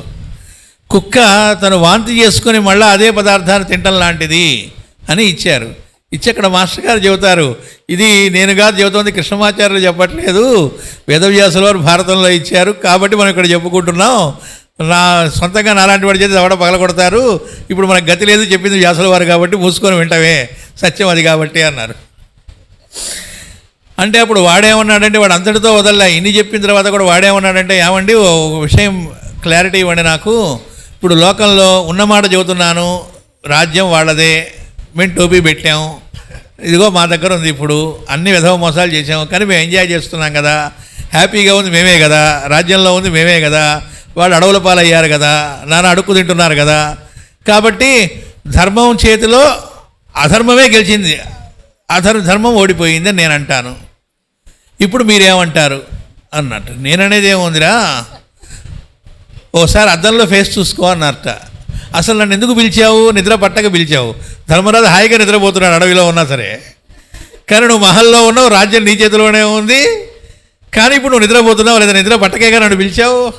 కాబట్టి అద్దంలో ఫేస్ చూసుకో, పిచ్చివాగుడు వాగవాకు. నువ్వు ఏదైతే చెబుతున్నావో అధర్మం గెలిచిందంటున్నావో, ఆ అధర్మంగా లేకుండా ధర్మంగా ఉన్నవాళ్ళు కూడా ఉన్నారు కదా, వాళ్ళు చాలా హ్యాపీగా ఉన్నారు, మహా తేజవంతులుగా ఉన్నారు, ఆనందంగా ఉన్నారు. కాబట్టి ఎవరు గెలిచారు అనడానికి ఇది కాదు ఈక్వేషన్, అది. కాబట్టి పిచ్చిగా వాగవాకు అని చెప్పి, అలా ధర్మంగా ఉండేటువంటి వాళ్ళు ఎవరైతే ఉంటారో వాళ్ళు ఈ మృత్యువును దాటి అమృతత్వంలో ఉండడం అనేటువంటి దానికి, వాళ్ళు జీవించడానికి కొన్ని మార్గాలు ఉన్నాయి. అట్లా ఎవరైనా కూడా ఈ మృత్యువులో పడకుండా అలా ఉండవచ్చు, అలా ఉండడానికి కొన్ని మార్గాలు ఉన్నాయి అని చెప్పి మనకు 6 రకాల మార్గాల్ని దీనిలో సత్యము అంటే సత్య ప్రవర్తనము, ఓన్లీ సత్యం మాట్లాడటం కాకుండా సత్య ప్రవర్తనం కలిగి ఎలా జీవించాలి, ట్రూత్ఫుల్ బిహేవియర్ కలిగి ఉండడం అనేటువంటిది ఒకటి. ఆ తర్వాత ఆర్జవం అంటే రుజు ప్రవర్తనం కలిగి ఉండడం. అక్కడ మాస్టర్ గారు చెబుతారు, ఇన్ ఆబ్సెన్స్ వాడి గురించి చెడుగా మాట్లాడటం కాకుండా పద్ధతిగా రుజు ప్రవర్తన కలిగి ఉండడం. నిజంగా ఒకటిలో ఒక లోపం ఉందనుకోండి, వాడి దగ్గర వీడి దగ్గర వాగకుండా నీలో నాకు నచ్చని లక్షణాలు, ఈ పొరపాట్లు ఉన్నాయి, సర్దుబాటు చేసుకో. నువ్వు అతని మేలు కోరితే అతనికే చెప్పాలి, ఇంకెవరు లేకుండా చూసి. అలాగే ఒకటిలో మంచి ఉంది, అది వాడి ముందు పొగడవాకు, ఇంకొకటి దగ్గర చక్కగా కీర్తించు వాడిలో ఉండే ఆ సల్లక్షణాలని. అప్పుడు నువ్వు బాగుపడతావు. ఇది రివర్స్ చేస్తే మట్టి అయిపోతావు, జాగ్రత్త అని చెప్పారు. ఆ తర్వాత ఇందులో ఇంకోటి చెప్పింది, హ్రీ అంటే సిగ్గుపట్టం. సిగ్గుపట్టం అంటే చీచి ఇలాంటి పనులు నేను చేయటం ఏమిటి అని చెయ్యకూడని పనుల ఎడల సిగ్గుపడి అవి లైఫ్లో చేయకుండా ఉండగలిగే స్థితిట. అంటే అతన్ని చూస్తే ఈయన అండి ఇలాంటి పొరపాటును కూడా ఆయన చేయడండి, అలాంటి వాడు కాదు అనేట్లుగా మన ప్రవర్తన ఉండాలి. ఇంకోటి దమము అన్నారు. అంటే అర్థం మనం ఇందాక చెప్పిన సెల్ఫ్ కంట్రోల్ అన్నమాట. ఇంద్రియాల వశం కాకుండా తను దాని యందు మాస్టరీ ఉండటం. అలాగే శౌచము, అంతఃశౌచము, బాహ్య శౌచము. మాస్టర్ గారు అక్కడ చెబుతారా, బాహ్య శౌచం ఏంటండి, అంతఃశౌచం ముఖ్యంగానే అన్నట్ట అంటే వాడిలో ఎంత అశౌచం ఉంటేనో ఇలాంటి మాట అంటాడు అన్నారు. చక్కటి శుచిత్వం ఉన్నవాడు బాహ్యంగా కూడా శుచిగానే ఉంటాడు, అంతేగాని ఎట్లా పడితే ఎలా ఉండి మనస్సు బాగుండాలండి, భౌతికమైన దేహం కాదు అనే మెట్ట వేదాంతాలు పలకడం ఉండదు అన్నారు. అలాగే విద్య, ఈ విద్య అన్న దగ్గర కూడా మాస్టర్ గారు క్లియర్గా ఇచ్చారు. ఏమిటి విద్య అంటే అర్థం ఏమిటంటే ఎదుటివాడిలో ఉండేటువంటిది నువ్వు ఏ పని చేసి పెడుతున్నా వాడిలో ఉన్న పరమాత్మకి చూసి నేను చేస్తున్నాను అనుకోవటం విద్య అని చెప్పారు. అది కానిదేది విద్య కాదు అన్నారు. ఈ 6 రకాలైనటువంటివి ఏవైతే ఉన్నాయో వీటిని ఆచరించడం ద్వారా ఆ బ్రాహ్మణుడు అనే స్థితికి, ఈ పరాభవింపబడకుండా అసురుడనే స్థితికి, లేదా ఆ మృత్యు అనేటువంటి పొరపాటులో పట్టం కాకుండా అమృతత్వం అనే స్థితిలోకి వెళ్ళడానికి ఇవి మార్గాలు అని చెప్పారు. ఇంత చెబితే వాడు విని అది సరే కానివ్వండి, మౌనం అంటారు, దాని గురించి ఏంటో చెప్పండి అన్నట్టు. అంటే ఏది ఆచరించదలుచుకోలేవాడు. ఇంకా వేదాంతం అనమాట, మన మౌనం అంటే ఏమిటి అని. అంటే ఇంత చెప్పిందంతా మొత్తం పోయింది. సరే మాస్టర్ గారు అక్కడ అంటారు, ఎలాగూ వాడికి చెప్పడం వల్ల ఉపయోగం జరగదని ముందే తెలుసు, తర్వాత మిగతా వాళ్ళకైనా జరుగుతుందని ఆయన పాపం ఉపదేశం చేశాడు, అది కూడా అని అక్కడ మౌనం అంటే ఏంటో కూడా చెబుతూ మాస్టర్ గారు ఈ గ్రంథంలో చివరిలో ఒక వస్తువు చూసి అరటిపండు అన్నాం అనుకోండి, అరటిపండు అని మనం పెట్టిన పేరు, అక్కడ ఉన్నది ఏమిటి అన్నారు. అక్కడ ఉన్నది ఏమిటి అని చూస్తే అణువులు, పరమాణువులు, చివరికి మహా చైతన్యం. అక్కడ చివరికి మౌనం అంటే ఏమిటి అంటే అక్కడ ఏమున్నది అంటే ఇవేవి అభిప్రాయాలు ఏమీ లేకుండా ఉన్నది ఏమిటి అంటే పరబ్రహ్మము. ఆ అనుభూతి కలగటమే మౌనము అన్నారు. మౌనం అంటే అదొక అనుభూతి తప్ప భౌతికమైనటువంటి మాట్లాడకుండా ఉండడం కాదు. కాబట్టి దాని గురించి చెప్పడంతో ఈ గ్రంథం అంటే మాస్టర్ గారు అది 2 అధ్యాయాలు అయితే ఒక అధ్యాయం కంప్లీట్ చేసి 2వ అధ్యాయంలో 2 శ్లోకాల దాకా ఆ 7 రోజుల్లో మచిలీపట్నంలో వ్యాఖ్యానం చేయటం జరిగింది. ఇదే కాకుండా ఈ గ్రంథం చెప్పుకునేటప్పుడు చెప్పుకోవాల్సిన ఒక 2 నిమిషాలు చాలా ముఖ్యమైన పాయింట్. దానిలో మనకి ధర్మరాజు అనేటువంటి వాడు ఎంత మహనీయుడు అనేటువంటిది, ఎందుకు జూదమాడటం అనేటువంటిది ఆయన చేశాడు. చాలామంది జూద వ్యసన పరుడు అనుకుంటాడు, ఆయన కాదు పొరపాటున కూడా. ఆ జూద వ్యసన పరుడు కాకపోగా రాజసూయగం జరగడంలో జరిగిన వెనక ఉన్న కథ ఏమిటి, ఆ రాజసూయానంతరం పరమాత్మ శ్రీకృష్ణ భగవానుడు ఈ రోజు నుంచి ఎవరు ఏదడిగినా నన్ను కాదనకుండా ఇచ్చేస్తూ ఉండు, ఆ ఇస్తూ ఉన్నప్పుడు వాళ్ళలో నన్నే చూసి పరమాత్మకే ఇస్తున్నాను అనుకో, ఏది నో అనవాకు, ఇది రహస్యంగా ఉంచు, మన ఇద్దరి మధ్య ఉండాలి. అది యావజ్జీవితం ఆయన పరిపాలించాడు. ఆ మాట విని ఓకే అని ఇంటికి రాగానే జూదమాడటానికి పిలిచారు, నో అనలే, వాసుదేవుడే పిలిచాడు అన్నారు. భార్యను పణంగా పెట్టు అన్నారు, నో అనలే, వాసుదేవుడే. ఆ రోజు నుంచి ఆ రకమైన ఉపాసన అయిన జీవితం అంతా చేశాడు, అంతే తప్ప ఆయన వ్యసనపరుడు కాదు అనేది నేను ఇప్పుడు చెప్పింది ఒక ముక్క. దాన్ని నేను ఇందులో ఒక 80-90 పేజీల్లో చెప్పారు మాస్టర్ గారు, అంత వివరంగా ఇచ్చారు. ఇప్పుడు మనం అనేక గ్రంథాల గురించి కూడా ఇంకా మాట్లాడుకోవాలి కాబట్టి సనత్సుజాతీయం అనే గ్రంథం గురించి క్లుప్తంగా మనం చెప్పుకోవడం జరిగింది. తలపులు మెరపులు.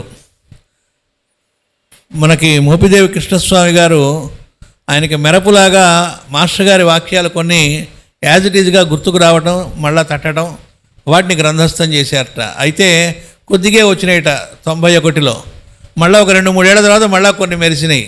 అంటే అవి వచ్చినప్పుడు మనం తీసుకోవడం తప్ప మనంతటా మనం కాదు, మన ఇష్టం కాదు అని.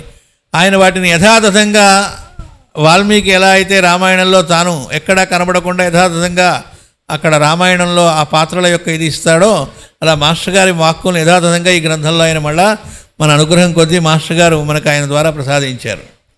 దీనిలో మాస్టర్ గారు యొక్క భావాలు ఆయన ఏమేమి అన్నారనేటువంటివి కొన్ని ఇచ్చారు. ముందు వెనక అట్ట మీద ఇచ్చినటువంటిది చూద్దాం.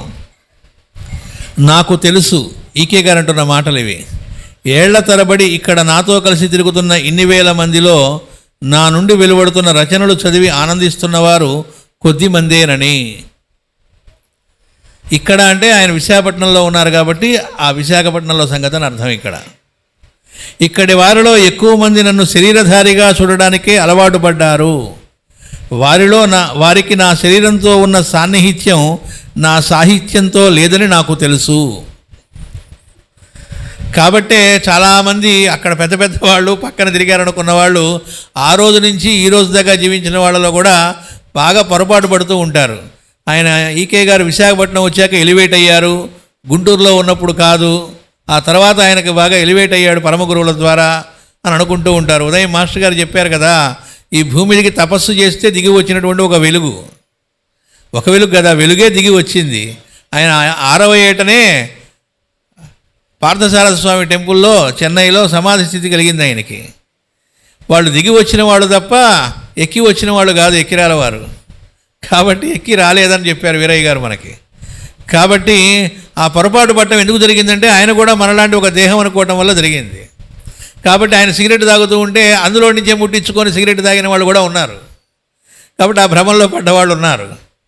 ఇక్కడ చెబుతున్నారు, నాకు తెలుసు ఈ నా శరీరానికి దూరంగా దేశంలో ఎక్కడెక్కడో ఉన్నవాళ్ళు నా నుండి వెలువడుతున్న రచనలను శ్రద్ధాసక్తులతో చదువుతున్నారని, ఆ రచనల్లో నుండి నన్ను మనసారా చూస్తున్నారని, ఒకానొక ఐతిహాసిక మూర్తిగా నన్ను దర్శిస్తూ అభ్యుదయ పథాన వేగంగా ముందుకు సాగుతున్నారని, నా శరీరంతో వారికి పని లేదని, నా సాహిత్యమే వారికి సర్వస్వమని నాకు తెలుసు. ఈ పొరపాటు పట్టం అనే దానిలో ఈ సనస్సుజాతీయ గ్రంథంలో ఒక మాట అన్నారు, ఎక్కడి నుంచి వచ్చిందో ఎవరో నాకు తెలియదు కానీ సనస్సుజాతీయ మీద చెప్పమని ఈ మచిలీపట్నం నుంచే నాకు వచ్చింది అని సభలో చెప్పారు. తెలిస్తే వాళ్ళ పేరు చెప్పకుండా ఆయన ఉండరు. మంచి విషయం కదా చెబుతోంది. నాకు తెలియదు అన్నారు. ఈ మధ్య ఒక ఆయన నేనే ఆయన అడిగింది, నేనే చెప్పించాను, అడిగింది కాదు, నేనే చెప్పించాను అని ఒక ఫ్యూ డేస్ బ్యాకే నాతో అన్నారు ఒక ఆయన. ఆ తర్వాత ఇందులో చూసిన తర్వాత ఓహో ప్రమాదం వై మృత్యు అంటే ఇలా ఉంటుంది కావాలి అనేదానికి ఎగ్జాంపుల్ ఇంకోసారి కనబడింది అనమాట. ఇప్పుడు ఈ వాక్యం చదువుతుంటే మళ్ళీ అది గుర్తొచ్చేది. ఇందులో మాస్టర్ గారు ఇస్తున్నటువంటి వాటిల్లో ఒక 2-3 చదువుకుందాం. ఫలానా పని అయితే నేను బాగా చేసేవాడిని అనకూడదు, ఫలానా పనికే నేను పరిమితం అని కూడా అనకూడదు. ఏది మన చెంతకు వస్తే అదే మన పని. చెంతకు వచ్చిన ప్రతి పనిని, చేపట్టిన ప్రతి పనిని ఒకే శ్రద్ధతో చేయడం మనకు చేత కావాలి. పనులలో ఎక్కువ తక్కువలను చూచేవాడు ఎక్కువలో తక్కువైపోతాడు. చివరకు దేనికి కానివాడు ఏదీ చేయలేనివాడు అవుతాడు. ఈ దుస్థితి నుండి బయటపడాలి అంటే చేయవలసిన అన్ని పనులను ఒకేలా చూడాలి మనం, ఒకేలా చేయాలి వాటిని. ఇది ఎప్పుడు చెప్పారు అంటే ఒకరోజు కృష్ణస్వామి గారు వెళ్ళేటప్పటికి ఆయన వంట చేస్తున్నారట. అప్పుడు ఆయన ఏంటి ఎన్నో బ్రహ్మాండమైన పనులు ఉంటే అవన్నీ ఆపేసి వంట పని పెడుతున్నారని అనుకుంటున్నావేమో, అది బ్రహ్మాండమైన గ్యారంటీ ఏమిటి అన్నారు మాస్టర్ గారు. ఆయన అన్నారు, ఇప్పుడు అక్కయ్య గారికి అంటే అమ్మగారికి బాలేదు, ఇప్పుడు మన కర్తవ్యం ఇది, మన కర్తవ్యం భగవంతుడు ఇదని చెప్పినప్పుడు దీనిలో మన చేయి తిరిగిన తనం ఏమిటో ఎంత బాగా చేయగలమో చేసి చూపెట్టాలి. అదైతే బాగా చేస్తా, ఇదైతే చేయను కాదు, ఏదైనా ఇలా చేయాలని ఆయన ఆచరించి చెబుతున్న మాట అన్నమాట. అలాగే ఎన్నో విశిష్టమైన రచనలు మీ ద్వారా వస్తున్నాయి, ఇంతవరకు ఎవరివని డైమెన్షన్స్ అన్నీ మీ గ్రంథాల్లో వస్తున్నాయి అని అంటూ ఉంటే దానికి ఆయన ఇచ్చిన రిప్లై ఏమిటంటే, ప్రమాదం అనేది పడరు కాబట్టి ఉన్న విషయం వాళ్ళు చెబుతారు. ఇప్పటి మానవ జాతి ఉన్న పరిణామ క్రమంలో ఎప్పుడుందో ఇప్పుడు ఏది అవసరమో అది మన ద్వారా భగవంతుడు ఇచ్చాడు. అప్పుడు కూడా ఆయనే ఇచ్చాడు, ఇప్పుడు ఎవరిచ్చాడో అప్పుడు కూడా ఆయనే ఇచ్చాడు. అప్పటి పరిణామ క్రమంలో అప్పుడు ఏది అవసరమో అప్పుడు వాళ్ళ ద్వారా అది ఇచ్చాడని గుర్తుపెట్టుకోండి అని చెప్పారు. అలాగే ఒక రోజు ఆయన ఉపన్యాసం చెప్పాలి రామాలయంలో, కానీ ఇంతలోకి అక్కడ వర్షం పడింది.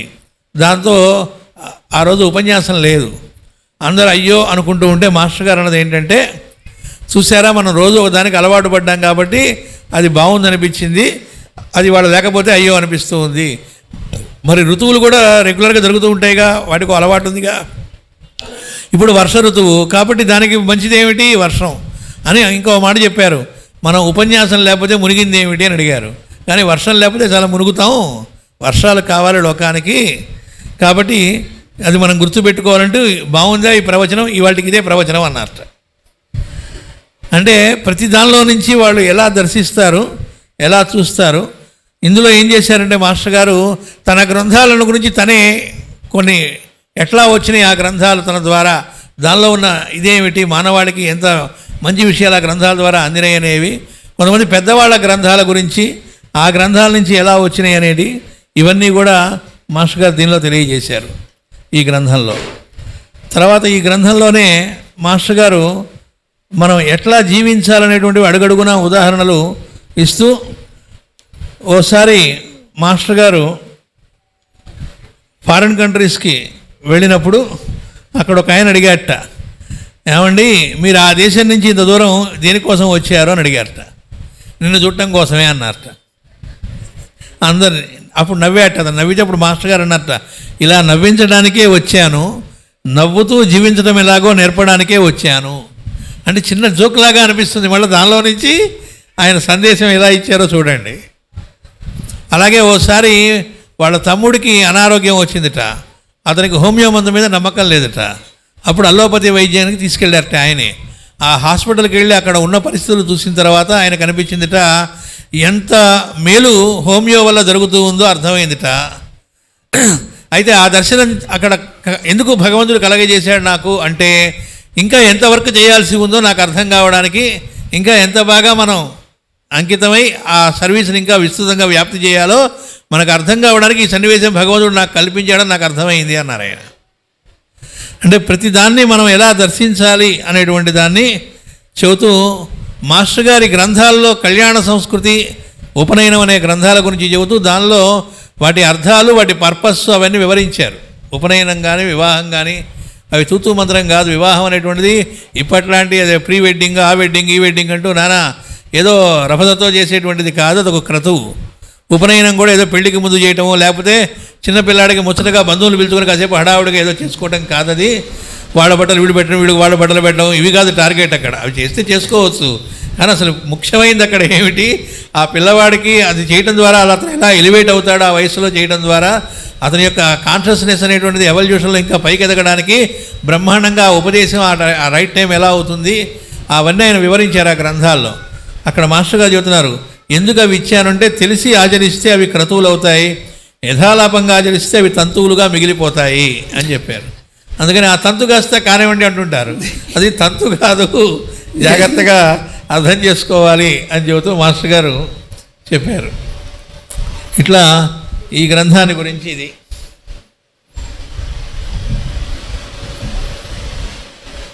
తర్వాత జీవన జ్యోతి గురించి వెనక అట్టమీద్ది చూద్దాం. జీవితమంతా శ్రీరంగమని, శ్రీరంగమయమని, రంగమంగళ దీపికగా మన సంసారమును మార్చుకొని సారవంతముగా తీర్చుకొని అనుభవించాలని, ఆనందించాలని, అవతల వారిని కూడా ఆనందింపజేయాలన్నదే మాస్టర్ గారి సుదర్శనము. తాతగారు చెబుతున్నారు. ఆయన ఆచరణశీలి, అనురాగ దేవత, అమృతమూర్తి. అందుకే ఆయన నడిచిన బాటలో ముళ్ళు సహితము పూలుగా మారినవి. ఇప్పుడే చెప్పుకున్నాగా ఎట్లాంటి సన్నివేశాలను కూడా ఎట్లా దాన్ని సద్వినియోగం చేయటం అనేటువంటిది అనేది. ఆయన పలికిన మాటతో మనసులు మందిరాలై, జీవితాలు నందనోద్యాన వనములుగా భాసిల్లినవి. ఆయన ఆడంబరము లేని సంఘ సంస్కర్త. ఆయన ఎక్కడ ఉపన్యాసాలకు వస్తున్నాడు, నన్ను మీకు చేతనైతే నన్ను నా ఉపన్యాసం పెట్టించుకోండి, నన్ను రప్పించుకోండి, ఇలాంటి మాటలు ఆయన నోట్లో ఎప్పుడు రాలేదు. ఎవరు ఎప్పుడు అడిగినా కాదనకుండా చెప్పారు, ఎక్కడికి పిలిచినా వెళ్ళారు. ఒకసారి తెనాల్లో ఆయన ఉపన్యాసాలు చెబుతూ ఉంటే అక్కడికి వలివేరు అనే గ్రామం నుంచి వచ్చిన ఒక వ్యక్తి ముచ్చటపడి ఆయన ఉపన్యాసం విని మాస్టర్ గారి దగ్గరికి వచ్చి డైరెక్ట్గా, ఏమండి మా ఊర్లో వచ్చి ఉపన్యాసం చెబుతారా అని అడిగారట. ఆయన వెంటనే ఎప్పుడు కావాలి నీకు అని అడిగారట. ఎవరో ఏంటో తెలియదు అంటే పేపర్లలో పడతావా, నలుగురికి తెలిస్తే వేగదు, చిన్న గ్రామం అది. అడిగితే ఆయన వెంటనే ఫలానా డేట్ మా ఊరు వస్తారా అని అడిగారట. వెంటనే పక్క వాళ్ళని మనకు ఆ డేట్లో ఎవరికైనా మాట ఇచ్చానని అడిగారట. లేదండి అంటే అయితే వస్తానని చెప్పారు. మీకు మేము ఏం చేయాల్సిన ఏర్పాట్లు ఏమిటండి అని అడిగారట. అంటే ఏసీ ఫస్ట్ క్లాసు ట్రైను, లేకపోతే అక్కడికి వచ్చిన తర్వాత మాకు అటాచ్డ్ బాత్రూమ్, లేకపోతే ఇవన్నీ చెప్పలేదు ఆయన. డైరెక్ట్గా ఒక మైకు, ఒక బల్ల, మంచినీళ్ళు అని అడిగారట. కుర్చీ కూడా అడగలే కూర్చోవడానికి. ఉపన్యాసం చెప్పడం నిజం ఉపన్యాసం. అలాగే ఒకసారి గుంటూరులో, అప్పటికే ఆయన చాలాసార్లు యూరోపియన్ భూ ప్రదక్షిణ యాత్రలు చేసి వచ్చారు. ఒక పేషెంట్కి బాగాలేదు. పన్నాల జయరామశర్మ గారిని ఆయన, ఏమండి ఫలానా పేషెంట్కి బాగాలేదు, వాళ్ళేమో ఇక్కడికి వచ్చే స్థితిలో లేరు, మీరు చూడడానికి అవకాశం ఉంది అని అడిగారట. మాస్టర్ గారి తర్వాత ప్రోగ్రాంకి ఎక్కువ టైం లేదట, గ్యాప్ కొద్దిగా ఉంది. అయినప్పటికీ ఆయన త్వరగా వెళ్ళి వద్దామనే ఉద్దేశంతో, ఏమోయ్ మరి వెళ్ళటానికి వెహికల్ ఉంది అని అడిగారట. అంటే ఆ రోజుల్లో ఆటోలు పెద్దగా ఉండేవి కాదు. అంటే ఏమండి నాకు స్కూటర్ గీటర్ ఏమీ లేవండి మరి రెడీగా అన్నట్ట. అవునా నీకు సైకిల్ ఉండాలి అన్నట్ట. ఉందండి. నీకు డబల్స్ వచ్చా అన్నట్ట. వచ్చండి అన్నట్ట. పదవో ఇంకేంటి అన్నట్ట. వెనక దాని మీద కూర్చొని అది జయరామశర్మ గారు పర్సనల్గా చాలాసార్లు చెప్పారు. చెబుతూ ఏమనేవాళ్ళంటే, ఆయన అనేక దేశాలు తిరిగి వచ్చిన వాళ్ళు అనేటువంటిది లేకుండా పేషెంట్కి తగ్గడం కోసం సైకిల్ ఉంది కదా ఇంకేంటి తొందరగా, అది కూడా ఎందుకు సైకిల్ అడిగారంటే మళ్ళీ ఇక్కడ కార్యక్రమానికి భంగం కలగకూడదు కాబట్టి అని. అంటే నిరాడంబరమైనటువంటి వ్యక్తి, హడావుడ్లు ఏమీ లేదు ఆయన దానిలో. ఆడంబరము లేని సంఘ సంస్కర్త. ఎంతోమందిలో మార్చారు, ఎంతోమంది మారారు, నా వల్ల మారారని ఎప్పుడు ఆయన చెప్పలే. వాడిలో మారాలనేటువంటిది లేకపోతే ఎవడు మార్చలేరు, ఎవడు మార్చలేరు. వాడు ఎవడికి వాడే మారాలని వాడిలో ఉంది కాబట్టి మారాడని చెప్పారు మాస్టర్ గారు. అలాగే అభినవ వివేకానందుడు అంటే ఏ రోజునా కూడా చేయి జాపిన వాళ్ళు కాదు, ఇచ్చేవాడే కాదు పుచ్చుకునేవాడు కాదు అని. ఎలా అయితే సింహంలాగా గర్జించి అక్కడికి వెళ్ళొచ్చాడో వివేకానందుడు, ఆయన కూడా అలా వెళ్ళి వచ్చిన వాళ్ళే. వాళ్ళు అక్కడంతా డబ్బులు ఎన్నో లక్షల రూపాయలు ఆ రోజుల్లో ఇవ్వబోతూ ఉంటే, నేను వచ్చింది మీ దగ్గరికి మీకు తెలియనటువంటి విషయాల్ని తెలియజేసి సంస్కరించడానికి తప్ప మీ దగ్గర నుంచి ఇంకేదో అడుక్కొని తీసుకెళ్ళడానికి కాదు అని చెప్పారు. అలా కాదండి, వీటి ఆశ్రమాలు కట్టండి అంటే ఆశ్రమాలకు ఏం కావాల్సి వస్తాయని అడిగారట. బిల్డింగ్ కట్టాలి అంటే ఏం కావాలి, ఇటుకలు సున్నము అవి కావాలి, అవి భారతదేశంలో ఉన్నాయి అన్నారట. వాటిని ప్రత్యేకంగా పట్టుకెళ్లాల్సిన అవసరం లేదు కదా దీంతో అన్నారట. అంటే ఎక్కడ సింహంలాగా వెళ్ళొచ్చిన వాళ్ళు. అందుకే మాస్టర్ గారు ఎప్పుడు చెబుతారు, సన్యాసము అంటే సత్ ప్లస్ న్యాసము, చక్కటి ఈ లోకం కోసం జీవించడం, అది సన్యాసి స్థితి. అదొక స్థితి తప్ప బట్టలు కట్టుకునేది కాదు. మొన్ననే ఒక కొటేషన్ చూసాం మాస్టర్ గారిది. దానిలో ఆయన చెబుతారు, ఊరినే 2 జతల కాషాయ బట్టలు తీసుకొచ్చి కట్టుకుంటే అది సన్యాసం అయిపోదు, వేస్ట్, మనం మిస్యూజ్ చేసిన వాళ్ళం అవుతాం కాషాయ బట్టల్ని. ఏం లేదు, మరో కుక్కకి సింహం వేషం వేసినట్టు అవుతుంది అన్నారు. అంటే గ్రామసింహం అని అర్థం. కుక్కని తీసుకెళ్ళి సింహం వేషం వేయడం లాంటిది అని చెప్పారు. అలాగే నేను సన్యాసం పుచ్చుకున్నాను అని వాడు అన్నప్పటికీ, కాషాయం కట్టుకున్నానని ఎర్ర జెండా ఊపినప్పటికీ, నీ కర్మనే రైలు ఆగదురా బాబు అన్నారు. నువ్వు చేసిన పూర్వకర్మ ఉంటుంది కదా, ఆ రైలు ఆగదు. నేను సన్యాసం పుచ్చుకున్నా కాబట్టి ఇప్పుడు నాకు కాళ్ళ నొప్పులు ఉండకూడదు, మోకాళ్ళ నొప్పులు ఉండకూడదు, ఏ రోగాలు ఉండకూడదు, అదేం ఉండదు అని చెప్పారు. ఆ తర్వాత విరామ మెరుగని బాటసారి. ఆయన ఈ మొత్తం పెట్టుబడి ఏమిటంటే నా 2 పీకలు అని చెప్పారు. ఒకసారి కంటిన్యూస్ మాట్లాడటం. మనం ఆయన ఆడియోస్ చూస్తుంటే చివరికి వచ్చేటప్పటికి చాలా నీరసంగా ఉంటాయి ఆ గొంతు. ఎన్ని వందల వేల గంటలు. ఇప్పటికే ఆయన ఉపన్యాసాలని గ్రంథ రూపంలోకి తెచ్చుకోవడం మనకు చేతకాలే. 100 ఏళ్ళకి వచ్చేటప్పటికి కూడా ఎంత ఇచ్చారో చూడండి. ఎన్ని రచనలు చేశారు, ఎన్ని. ఒక పక్కన ఎప్పుడు హోమియో మందులు ఇవ్వటం, రోజు పడుకునేది రాత్రి 2 తర్వాతనా, మళ్ళీ 4:30కు లేవటమా. ఒక్కరోజు కూడా అలా రెస్ట్ తీసుకుందామనే మనం అనుకునే రెస్ట్ కాకుండా అహర్నిశలు ఇతరుల కోసం పనిచేయటం. అది మందు రూపంలో కావచ్చు, సలహా రూపంలో కావచ్చు, జ్యోతిష్యానికి సంబంధించినటువంటి సలహాల రూపంలో కావచ్చు, ఉపన్యాసాల రూపంలో, రచన రూపంలో. ఇప్పుడు ఆ రచనలు చేయకపోతే ఏమిటి అంటే ఆయనే చెప్పారు, ఈ రచనలు నేను ఇస్తున్నటువంటి రచనల కోసమే నేను దిగి వచ్చాను అన్నారు. ఆ రచనలన్నీ కూడా దిగి వచ్చి ఈ రచనలు ఇస్తున్న పర్పస్ ఏమిటి, ఇది ఏజెస్కి, కొన్ని సెంచరీస్కి, మానవాళికి, యుగాలకి సంబంధించింది అని చెప్పారు.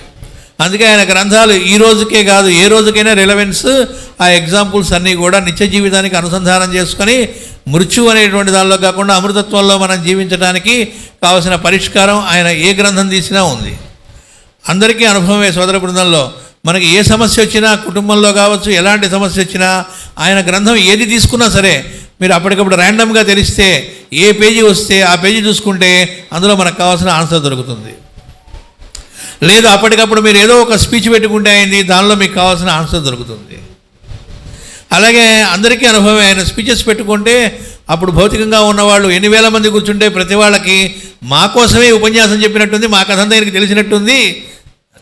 నిన్ననే డిస్పెన్సరీ ఇక్కడ తిరిగినప్పుడు శ్రీదేవి గారు చెబుతున్నారు, 12 ఏళ్ల కుర్రవాడు గ్రంథగోష్ఠి కోసం అని చెప్పి ప్రిపేర్ అవుతున్నట్ట. అతను పతంజలి మొదటి భాగం తీసుకున్నట్ట, మాస్టర్ గారి వ్యాఖ్యాన గ్రంథం. అది చదువుతూ అన్ని నా లోపాలే కనబడుతూ ఉన్నాయి, నావన్నీ తెలిసే ఆయన చెప్పినట్టున్నారే అక్కయ్య అని అడిగట. ఈ 12 ఏళ్ల పిల్లవాడు అంటే 12 ఏళ్ల పిల్లవాడైనా పెద్దవాడైనా ఎవరికైనా ఇదే విట్రా అన్ని మన గురించే తెలిసి చెప్పినట్టున్నారే.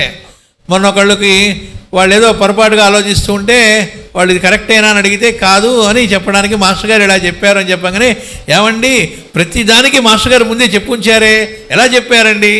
మనకు వచ్చే రాంగ్ ఆలోచనలకి ప్రతిదానికి కూడా ఆయన దాన్ని కోట్ చేయడం, దానికి ఒక ఉదాహరణ ఎట్లా ఉండాలి ఎలా ఉండకూడదు అనడానికి ఎగ్జాంపుల్ మనకు కనబడుతుంది. ఉన్నదా లేదా ఆ గ్రంథాలు చదివిన వాళ్ళకి తెలుస్తుంది. ప్రతి సమస్యకి ప్రతి మన నెగటివ్ ఆలోచనకి దానిలో పరిష్కారం ఉంది. అది మనం ఆచరిస్తామా లేదా అనేది మనకు సంబంధించింది. అది మనకు నచ్చుతోందా నచ్చట్లేదా, ఆచరించగలుగుతున్నామా లేదా అది తర్వాత సంగతి. ఆయన సొల్యూషన్ ఇచ్చారా లేదా, ఏ సమస్య అయినా కానివ్వండి దానికి ఆన్సర్ ఆయన గ్రంథాల్లో ఉన్నదా లేదా, ఆయన ఉపన్యాసాల్లో ఉన్నదా లేదా, ఉన్నది. విశ్వమానవుడు మాస్టర్ గారు ఎప్పుడు చెబుతారు ఏమని అంటే, నిజమైన మానవత్వం అంటే అర్థం ఏమిటి అంటే లిమిట్ చేసుకొని ఒక మతానికో ఒక జాతికో ఒక దేశానికో లిమిట్ చేసుకోవడం కాదు అని చెప్పారు. అది ఎప్పుడు వస్తుంది అని చెప్పారంటే అందరిలో ఉన్నది ఒకటే పరమాత్మ అనే భావం ఉన్నప్పుడే వస్తుంది అన్నారు. అది కాకుండా ఉంటే మాత్రం అది వచ్చే అవకాశమే లేదని చెప్పారు. అందుకే మాస్టర్ గారు ప్రాక్పశ్చిమాలు ఆయన డైరీగా ఇచ్చినటువంటి గ్రంథంలో మాట ఇచ్చారు, ప్రపంచమంతా అందరూ కలిసిమెలిసి జీవించడానికి అనే విషయంలో మిగతా ఫీల్డ్స్ అన్నీ కూడా ఫెయిల్ అయినాయి అన్నారు. అది ఆర్థిక రంగం ఫెయిల్ అయింది, సోషల్గా ఎకనామికల్గా ఏ రంగం పొలిటికల్గా ఏ రకంగా ప్రయోగం చేసినా ఫెయిల్ అయింది. ఏదైనా ఒక్కటే మార్గం ఉంది, అది స్పిరిచువల్ ఫీల్డ్ అని చెప్పారు. ఎందుకని ఆధ్యాత్మికం అనేటప్పటికీ ఏమవుతుంది, ఆధ్యాత్మికం అంటే మళ్ళీ ఇప్పుడు మనం ఆధ్యాత్మికం అనే పదం వాడుతూ చాలామంది మళ్ళీ పొరపాటు పడుతున్నారు కాబట్టి అది కూడా చెప్పుకోవాలి. రిలీజియన్ వేరు, స్పిరిచువల్ వేరు. మాస్టర్ గారు క్లియర్గా చెప్పారు, నువ్వు వేరు నేను వేరు అని చెప్పేదాన్ని రిలీజియన్ అన్నారు. ఎక్స్క్లూజన్ ఆఫ్ అదర్స్ అనేది రిలీజియన్ అని చెప్పారు. ఇంక్లూజన్ ఆఫ్ అదర్స్, నీలోనూ నాలోనూ కామన్గా ఉన్నదేమిటి, ఇద్దరిలోనూ ఉన్నటువంటిది ఒకటే వెలుగు పరమాత్మ, అది స్పిరిచువల్ అన్నారు. కాబట్టి ఆ స్పిరిచువాలిటీ అనేది ఒక్కదానికి మాత్రమే సొల్యూషన్ అని చెప్పారు. అంటే ఉదాహరణకి ఈ రోజున ప్రస్తుతం బయట పరిస్థితులు చూసుకుంటూ ఉంటే ఒక దేశం కొట్టుకోవడం, ఎట్లయినా యుద్ధం రావాలని కోరుకునేవాళ్ళు కొంతమంది, దాంతో వినాశనం కలగాలి చాలామంది చనిపోవాలనేటువంటి ఆలోచనతో కొంతమంది, అంటే రకరకాలుగా విడిపోయి మాస్టర్ గారు ఎప్పుడు చెబుతూ ఉంటారు, మనం ఇంకా 2 కాళ్ళతో ఉన్నప్పటికీ మనుష్య స్థితిలోకి రాలేదు, పశు స్థితిలోకి అంతకంటే ఘోరమైన స్థితిలో ఉన్నామంటానికి ప్రూఫ్ ఏంటంటే ఈ భూమి మీద యుద్ధాలు జరుగుతూ ఉండడమే అన్నారు. ఏ రోజునైతే ఈ యుద్ధాలు అనేటువంటి జరగడం అనేటువంటిది పోతుందో, మన సాటి మానవుడు తిండి లేక మళ్ళా మాడుతున్నట్ట అనే పరిస్థితి లేకుండా ఉంటుందో, అంటే తెలియకుండా ఏమనుకుంటూ ఉంటాం పాకిస్తాన్లో ఏం లేదుట, వాళ్ళు అక్కడ ప్రజానీకం అంతా మలమల మాడిపోతున్నట్ట అంటే వాళ్ళకి అంతే కావాలి అనుకుంటాం తెలియకుండా. మాస్టర్ గారు అయితే అనుకుంటారా? ఎలా అనుకుంటారు? అందరిలో ఉండే పరమాత్మ అయితే ఎవరో కొద్దిమంది కంసులు లాంటి వాళ్ళు ఉంటే అందులో ఉండే ప్రజలు ఏం చేస్తారు పాపం. కాబట్టి లోకా సమస్త సుఖినో భవంతు ప్రేయర్లో అనేది ఏదైతే ఉందో అది ఉరికినే అంటమేనా, ఉపచార వాక్యమా ఉపాసనా వాక్యమా? అది మాస్టర్ గారు ఉపాసనా వాక్యంగా ఉండాలి అని చెప్పారు. అంటే అర్థం ఏమిటి లోకంలో? అందుకే మాస్టర్ గారు ఏం చెప్పారు, నిన్ను మోసం చేసేవాడైనా నీకు ద్రోహం తలపెట్టిన వాడైనా వాడిని కూడా నువ్వు ప్రేమించగలవా, వాడికి నీ దగ్గరకు వచ్చినప్పుడు మనసులో ఏమీ పెట్టుకోకుండా మందులు ఇవ్వగలవా ఆలోచించు అన్నారు. కాబట్టి ఈ లోకమంతా బాగుండాలి అనేటువంటిది ఏదైతే ఆయన ఇచ్చినటువంటిది విశ్వమానవుడు అంటే అర్థం అది. ఇక్కడ మాస్టర్ గారు ఇంకోటి కూడా చెప్పారు, అసలైన మానవుడు అంటే అర్థం ఏమిటంటే 100% మానవత్వ లక్షణాలన్నీ వికసించి ఉన్నవాడు పరిపూర్ణ మానవుడు. అలా పరిపూర్ణ మానవత్వమే నిజమైన దివ్యత్వము అని చెప్పారు. అలాగే విజ్ఞాన దీపిక, అనురాగ లహరి, ఆనందకారకుడు. ఆయన భౌతికంగా ఉన్నప్పుడు కాదు, భౌతికంగా లేకపోయినా ఆయన్ని స్మరించినా ఆయన చెప్పిన మాటలు వింటున్నా ఆ ఛార్జింగ్ ఎలా జరుగుతుంది, ఆ ఉత్సాహం ఎలా ఉంటుంది. ఆయన ఏర్పాటు చేసిన గురు పూజలకు కానీ డిస్పెన్సరీ వర్క్లోకి కానీ సప్తాహాల్లో కానీ అక్కడ ఉన్నప్పుడు కానీ వాటి ఏర్పాట్లు చేసుకుంటున్నప్పుడు కానీ ఆ రకమైన కార్యక్రమాల్లో ఉంటున్నప్పుడు గ్రామ సేవల్లో కానీ వస్తున్న ఉత్సాహం ఏమిటి, ఆనందం ఏమిటి, ఆయన ప్రజెన్స్ ఎలా అనుభవించడానికి ఆయన ఇన్ని రకాల ఫార్ములాలు మనకి అందించారు. ఆ గ్రంథం చదువుతూ ఉన్నప్పుడు ఒక్కసారిగా ఎంత మనకి విప్పారుతోంది, ఆ హృదయం వైశాల్యం కావడం. అంటే పుస్తకం చదువుకున్నప్పుడు బుర్ర కాకుండా హృదయం అనేటువంటిది టచ్ అయ్యి ఆటోమేటిక్గా ఆ ప్రజెన్స్ అనేది అనుభవించి ఆ ఆనందంలోకి వెళ్ళి అలా ఉండడానికి కూడా మనకి కావాల్సిన ఉద్దీపన కలిగి ఉండే శక్తి కూడా మనకి రావడం అనేటువంటిది ఆ గ్రంథాల ద్వారా, ఆయన మాటల ద్వారా జరుగుతూ ఉంది.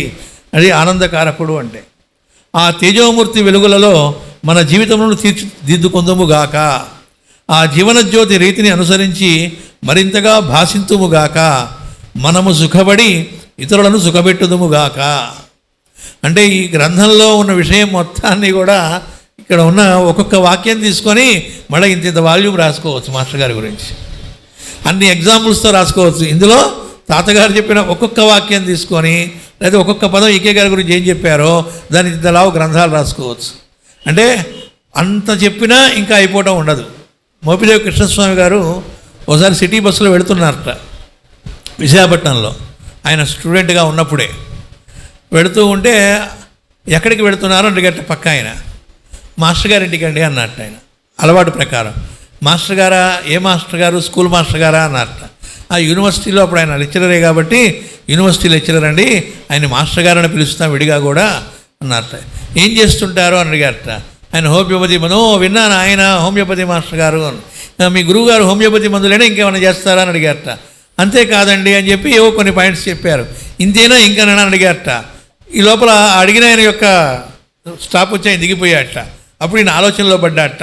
అసలు మాస్టర్ గారి గురించి ఏమిటి, ఆయన అడిగితే నేను ఏం చెప్పగలిగాను, ఏం చెప్పలేకపోయానే, కొన్ని ఏవో చెప్పాను కానీ ఇవి మాత్రమేనా మాస్టర్ గారు అని అప్పుడు ఆయనకి మళ్ళీ సమాధానం వచ్చిందిట. ఏమని అంటే పరమాత్మ గురించి ఎన్ని చెప్పినా పూర్తిగా చెప్పామనేది ఉండదు. ఆయన గురించి ఎవరు పూర్తిగా కంప్లీట్గా వేదాలే చెప్పలేకపోయినాయి కాబట్టే మనం కూడా చెప్పలేకపోయాం. ఇదే అసలు ఆన్సర్. దీని ఒక ఆర్టికల్గా ఆయన నావాణిలో ఇచ్చారు.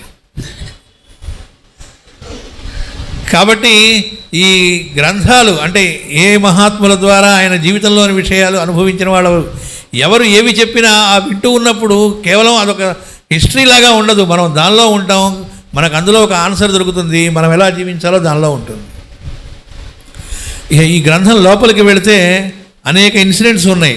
దానిలో చిన్నదిలా కనబడుతుంది కానీ ఒక ఇన్సిడెంటు, ఒక ఆయన కమ్యూనిస్టు భావాలు కలిగిన వాడు, కొద్దిగా నాస్తికత్వం దాని ఏడలో ఎక్కువ ఆకర్షితులైనటువంటి వాడు. అలాంటి వాడికి మాస్టర్ గారి పరిచయం అయింది. ఆయన ఒక కార్ల కంపెనీలో ఉద్యోగి, మేనేజర్. అయితే మాస్టర్ గారి సేవ, ఆ దృక్పథం అవి నచ్చినాయి ఆయనకి. మాస్టర్ గారి దగ్గరికి వచ్చేవాడు. అయితే మాస్టర్ గారి దగ్గరికి వచ్చింది కూడా ఎందుకంటే ఒక ఎస్ట్రాలజికల్ పర్పస్ కోసం వచ్చాడు.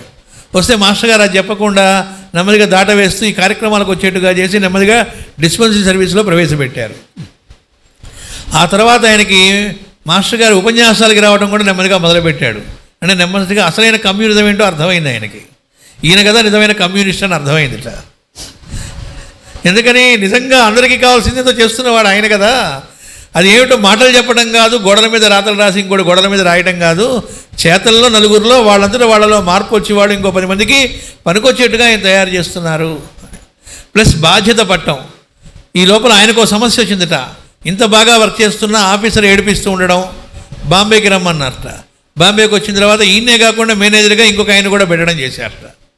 చేస్తే నువ్వు రిజైన్ చేయన్నట్ట మాస్టర్ గారు. మాస్టర్ గారిని అడిగితే రిజైన్ చేయగానే పరిగెత్తుకు వచ్చాట బాస్. వస్తే నేను ఆయనతో కాదండి మా గురువు గారు ఆయనతో మాట్లాడమని చెప్పమన్నారండి. అలాగే చెప్పారట మాస్టర్ గారు. అప్పుడు మన ఈకే గారి దగ్గరకు వచ్చారట. ఏమండి ఆయన చూడండి అసలు ఎవరితో ఉద్యోగితో మాట్లాడట్లే, ఈకే గారి దగ్గరకు వచ్చాడు. ఈకే గారి దగ్గరికి రమ్మని ఈకే గారు చెప్పారు. అందుకని అదే చెప్పాడు. వస్తే ఏమండి అంటే ఏమయ్యా అతను బాగా పనిచేస్తున్నాడు కదా, నువ్వెందుకని మళ్ళీ ఇంకోళ్ళని పెడుతున్నావంటే ఆయన ఎందుకు పని చేయడం, ఆయన రిలీజ్ సారీ ఇస్తారని చెప్పి ఆ మేనేజర్ని పీకేసి ఈయనే పెట్టాట. అంటే బాధ్యత పడి ఎంత ఇన్వాల్వ్ అవడం అంటే అర్థం ఒక నెగటివ్ సెన్స్లో కాదు. తర్వాత అది విజయవాడ ట్రాన్స్ఫర్ చేశారట. మళ్ళీ ఒకసారి తీవ్రమైన ప్రాబ్లమ్స్ వచ్చినాయట. ఎంత పని చేస్తున్నా నువ్వు షిరిడి వెళ్ళన్నారట. అంటే గురువు చెప్పింది ఫాలో అయ్యాడు. ముందు క్షణం ప్రాబ్లమ్స్ గురించి అయితే షిరిడి పొమ్మంటాడేంటినా, ఏం పర్లేదు షిరిడి వెళ్ళి అక్కడ కాసేపు కూర్చొని రా అన్నట్ట. అక్కడికి వెళ్తే మహా మనశ్శాంతి వచ్చిందిట. వచ్చేటప్పటికి ఆటోమేటిక్గా సాల్వ్ అయి ఉన్నాయట ప్రాబ్లమ్స్. ముందే చెప్పారు నువ్వు వెళ్ళిరా ఆటోమేటిక్గా సాల్వ్ అవుతాయి అన్నారు. ఇప్పుడు నేను చెప్పినది ఏంటి, చాలా ఉన్నాయి కదండి ఇందులో జీవన జ్యోతిలో ఇన్సిడెంట్స్. అవేవి కాకుండా ఇలాంటి జీవితాలు ఏంటి అంటే మనకు ఎన్ని రావు సమస్యలు. వాటన్నిటిలో బాధ్యత ఎవరు పడుతున్నారు, మాస్టర్ గారు పడుతున్నారు. ఆ భావం మనలో ఉన్నప్పుడు, ఆ సరెండర్ మనలో ఉన్నప్పుడు మనకు ఆ ఉన్న భరోసా అలాంటిది కాదు. ఆ మాస్టర్ గారు చూసుకుంటారని మనం నమస్కారం పెట్టుకుంటాం, కాసేపు పెరుగులాడతాం. ఆ తర్వాత మన వల్ల కాకేం చేస్తాం, మాస్టర్ గారే చూసుకోవాలి, ఆయనే రక్షిస్తారులే నమస్కారం. ఎప్పుడైతే ఆ పని చేసామో వెంటనే అనంతకృష్ణ గారి నుంచి ఫోన్ రావడమో, లేకపోతే మనం ఆయనకి ఫోన్ చేసి బుద్ధి పుట్టడమో, ఆ తర్వాత దానికి మందు వేయటమో, సొల్యూషన్ ఏదో చెప్పడమో మనకు ఒక్కసారి బరువు తీరిపోతుంది. ఎప్పటిదాకా తీరదు, మనమే పెగులాడుతుందేమో చూస్తూ ఉంటారు వాళ్ళు. కాబట్టి ఏంటంటే ఎంత బాధ్యత పడతారు వాళ్ళు, ఎంత టేకప్ చేస్తారు, ఆ జీవన జ్యోతి మనకు వెలిగిస్తూ ఎలా ఉంటారు అనేటువంటిది ఈ గ్రంథంలోది. తర్వాత హోమియోపతి గురించిది. దీనిలో వెనక అట్టది మాత్రం నేను చెబుతాను, లోపల విషయాల్ని మాస్టర్ గారు తెలియజేస్తారు. ఇంగ్లీష్లోనూ రెండిట్లోనూ ఒకటే కొటేషన్ పెట్టడం జరిగింది, 2 పుస్తకాలు ఒకటే కాబట్టి. రోగిలో నివారణ చేయవలసిన భాగమేమి. నిన్ననే ఎవరో ఒక జోక్ చూసా. వాడు డాక్టర్ దగ్గరికి వెళితే, నేను కుడి ముక్కు రంధ్రానికి సంబంధించిన స్పెషలిస్ట్ని, నీకు ప్రాబ్లం వచ్చింది ఎడమ ముక్కులు రంధ్రంలో, కాబట్టి అక్కడికి వెళ్ళన్నట్ట. అంటే అది నిజంగా అలా ఉండకపోయినా, అంటే పరిస్థితులు బయట ఎట్లా ఉన్నాయి, ఎవడికి వాడుగా ఏ కీలు కాకీలు అన్నట్టుగా మొత్తం కలిసి ఒకటి యూనిట్ ఒక బాడీ అనేటువంటి స్పృహలో ట్రీట్మెంట్ లేకపోయినప్పుడు అసలు వైద్యం ఎట్లా అవుతుంది, దాన్ని వైద్యం అని ఎట్లా అంటాం. అందుకని మాస్టర్ గారు రోగిలో నివారణ చేయవలసిన భాగమేమి, వేదనను పుట్టించున్నట్టి కారణమును తొలగించుటయే. అంటే ఆ బాధలు కలగడానికి రూట్ కాజ్ ఏమిటో ఆ తొలగించటమే, అది తొలగించవలసింది, నివారణ చేయవలసింది. వేదనలను పుట్టించుతున్నది వక్రత చెందిన ప్రాణశక్తియే. ఈ వక్రతయే రోగ కారణము, ఈ వక్రతను తీర్చుటయే రోగ నివారణము. మాస్టర్ గారు చెబుతారు, నాకు తల పగిలిపోతుంది, నాకు చాలా బాధగా ఉందని ఒక పేషెంట్ వెళ్తారట. డాక్టర్ స్కానింగ్లన్నీ చేస్తారట. వాడు మంచివాడైతే ఏం చేస్తారట, రిపోర్ట్లన్నీ నార్మల్గా ఉన్నాయి, నీకేం రోగం లేదంటాడట. నాకు నిద్ర పట్టట్లేదు, బాధగా ఉంది మొర్రో అని వెళితే వాడు లేదంటాడు. కారణం ఏమిటంటే ఈ స్కానింగుల్లో దొరకదు, ఇంకో 10 ఏళ్ళకి కానీ వాడికి అక్కడ భౌతిక శరీరం మీదకి రాదు. ఈ లోపల వాడు మొదలయ్యేది బాధ, అందుకే మానసికంగా వాడు అనుభవిస్తున్నాడు. కాబట్టి ఆ రూట్ కాజ్ ఏంటో తెలుసుకొని దానికి వైద్యం చేయడం కావాలి. ఆ రూట్ కాజ్కి వక్రత ఎక్కడ వస్తుందంటే మన ప్రాణశక్తిలో తేడా వస్తుంది. ఔషధమునందు గల సామర్థ్యం ఎట్టిది, రోగ లక్షణములను ధ్వంసము చేయుటయా కాదు, కనబడకుండా చేయుటయా కాదు, ప్రవర్తింపకుండా సవరించుటయా అవును. ఇది హోమియో సిద్ధాంతము అని మాస్టర్ గారు ఇక్కడ ఎగ్జాంపుల్ ఇస్తున్నారు మనకు అర్థం కావడానికి. కలహమునకు వచ్చిన వారిని చావగొట్టుట కలహము తీరుట ఇట్లగును. ఎవడో గొడవ పట్టడానికి వస్తే వాడు మనం బాగా చావగొట్టామనుకోండి, ప్రాబ్లం సాల్వ్ అయినట్లా. కలహ కారణమును వివరించి సవరించుట జరగవలసిన పని. అట్లే ఔషధము దేహమునందలి ప్రాణశక్తిలోని వక్రతను సవరింపవలను. అది ఒక్కటే ఔషధ ప్రయోజనము కానీ రోగములను పోగొట్టుట కాదు. రోగస్థితిని పోగొట్టవలసింది ప్రాణశక్తియే కానీ ఔషధము కాదు. శవమునందు విషక్రిములు విజృంభించును, జీవమున్న శరీరమందు విజృంపజాలవు. ప్రాణము చక్కగా పనిచేయుచున్న దేహము కుళ్ళదు, శవము కుళ్ళును. కారణము ప్రాణశక్తియే కదా. కనుక వ్యాధులను నివారించి కాపాడున్నది కూడా ప్రాణశక్తియే. దానిని ప్రేరేపించి ప్రోత్సహించి పెంపొందించు వరకే ఔషధము యొక్క కర్తవ్యము. కాబట్టి మందుల వల్ల కాదు రోగాలు తగ్గేది. మందు అనేటువంటిది ఒక చిన్న ఉపచారం, అది ఇదవటం కోసం. తగ్గించేది ఏమిటి అంటే ప్రాణశక్తి కనుక చక్కగా ప్రసరించడం అనేటువంటిది చేయగలిగితే ఆటోమేటిక్గా రోగం అనేది ఉండదు అనేది హోమియో సిద్ధాంతం. కాబట్టి చాలామంది ఏమండి మీ హోమియోలో ఫలానా మాకు ఆ రోగం ఉంది, ఆ రోగానికి వైద్యం ఉందా, ఈ రోగానికి వైద్యం ఉందా. ఆ కరోనా వచ్చినప్పుడు చాలామంది నవ్వుతూ కరోనాని ఇప్పుడు కనిపెట్టారండి రోగం, దానికి హోమియోలో ఉందంటారండి, హోమియో మందులను ఎప్పుడో కనిపెట్టినవి, దానికి దీనిలో వైద్యం ఎలా ఉంటుంది అని వాగిన వాళ్ళు ఉన్నారు. వాళ్ళకి కరోనా వచ్చింది, హోమియోతోనే తగ్గింది. అప్పుడు వాళ్ళకి అర్థమైంది అంటే రోగికి మందు తప్ప రోగానికి కాదు, ఏ లక్షణాలైనా సరే దాన్ని బట్టి అనేటువంటిది ఎలా దర్శించి వాళ్ళు ఇచ్చారనేటువంటిది ఈ గ్రంథాన్ని గురించి మాస్టర్ గారు మనకు తెలియజేస్తారు.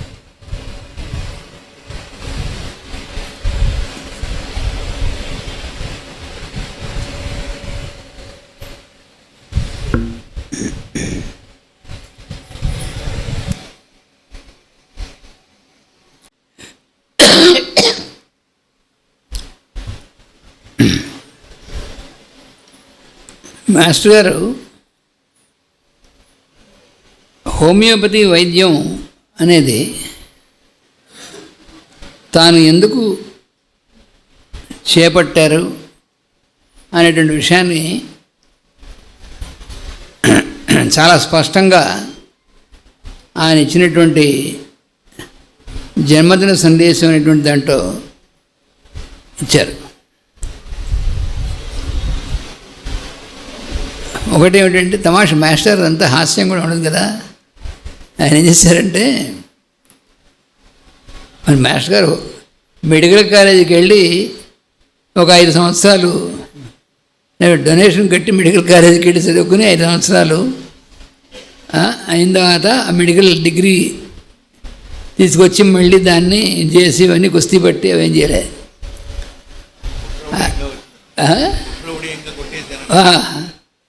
అన్నారంటే ఉట్టబొడియంగా కొట్టేసా అన్నారు.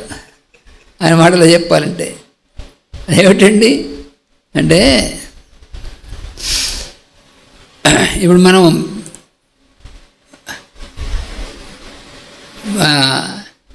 మెడికల్ కాలేజీకి వెళ్ళి మనం 5 సంవత్సరాలు చదువుకున్న తర్వాత వచ్చాక మళ్ళీ ఇంకో 2 సంవత్సరాలు ఎండీ చేసి వచ్చాక ఇవన్నీ చేసి వచ్చిన తర్వాత కూడా నిజంగా మనం రోగ నివారణ చేయగలుగుతున్నామా అనేటువంటిది అంటే ఇప్పుడు క్వశ్చన్ మార్క్ అది. మరి ఇప్పుడు మరీ ఏ స్థితికి వచ్చింది అని అంటే, అసలు రోగిని కూడా చూడకుండా రోగి రాగానే వాడి ఎంట్రన్స్లో ఉంటాడు ముందు డాక్టర్ దగ్గరికి వెళ్ళకుండా. ఆ ఎంట్రన్స్లోనే నీకేమిటి అవన్నీ వాడంతా ఒక ఇది తయారు చేస్తాడు. చేసేసి ఇలా రోగి వస్తే రోగికి ఇవన్నీ ఉన్నాయటని చెప్తే అయితే ఈ టెస్టులు చేయించుకురమ్మను అని రాయిస్తాడు. రోగిని చూడకుండానే ముందే ఆ టెస్టులని చేయించుకురా అని. వాడిని టెస్టులను చేయించుకొచ్చిన తర్వాత ఒకసారి ఇలా చూసి ఈ టెస్టులు చూసేసి ఈ మందులు రాసి వేసుకొని పంపిస్తారు. ఆ స్థితిలోనే ఉందిగా. మరి ఆ మాత్రం దానికి పెద్ద డిగ్రీ వాడిది చేయాల్సిన అవసరం లేదు. అలాంటి స్థితిలో ఉన్నాం మనం. దాంట్లో ఏం సందేహం లేదు కదా. కానీ మాస్టర్ గారు ఆయన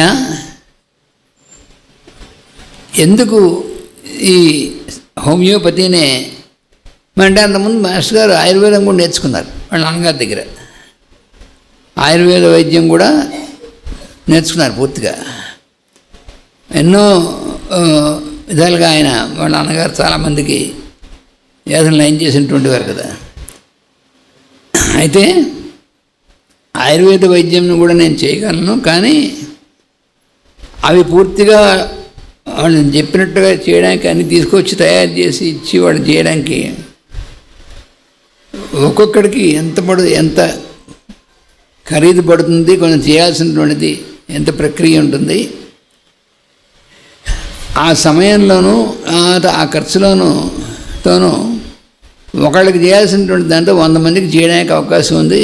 దీంట్లో అదొక కారణము. ఇప్పటికి కూడా పరిస్థితి అలాగే ఉంది కదా. అందుకని ఎక్కువ మందికి ఈ ఔషధం ఇవ్వగలిగి అందుబాటులో ఉండేటువంటిది తక్కువ ఖర్చుతో అదొక కారణము. రెండోది మనం చెప్పుకున్నట్టుగా వ్యాధి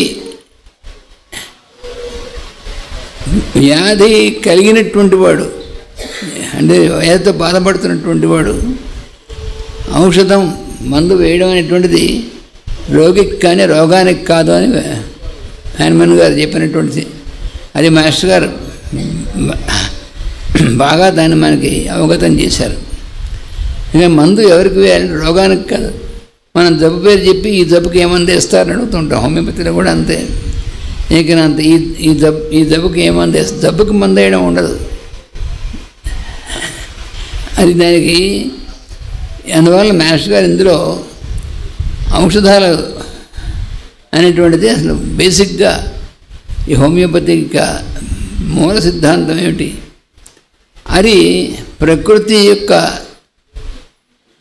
ప్రకృతిలో ఉన్నటువంటి ధర్మాలు ఏవైతే ఉన్నాయో వాటిని అనుసరించి హోమియోపతి వైద్య సిద్ధాంతం అనేటువంటిది ఎలా ఇవ్వబడిందో అది మాస్టర్ గారు చిన్న గ్రంథం ఇది.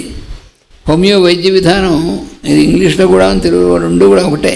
మాస్టర్ గారు ముందు తెలుగులో ఇచ్చారు, మళ్ళీ ఆయనే దాన్ని ఇంగ్లీష్లో కూడా ఇచ్చారు. మనం ఇంగ్లీష్లో చదివినా కూడా ట్రాన్స్లేషన్లో ఉండదు. తెలుగులో చదివితే ఎలా ఉంటుందో మళ్ళీ ఇంగ్లీష్ చదివినా కూడా ఒరిజినల్గా అలాగే ఉంటుంది. అలా ఇచ్చారు మాస్టర్ గారు. అయితే ఇంత చిన్న గ్రంథంలో అంత విస్తారమైనటువంటి శాస్త్రాన్ని ఎలా ఇమిడిచి ఇచ్చారో అనేటువంటి చాలా ఆశ్చర్యంగా ఉంటుంది. గ్రంథం చదివితే మనకు చాలా ఆశ్చర్యంగా ఉంటుంది. పైగా చాలా తేలికగా అందరికీ అర్థమయ్యేటువంటి విధానంగా ఇచ్చారు మాస్టర్ గారు.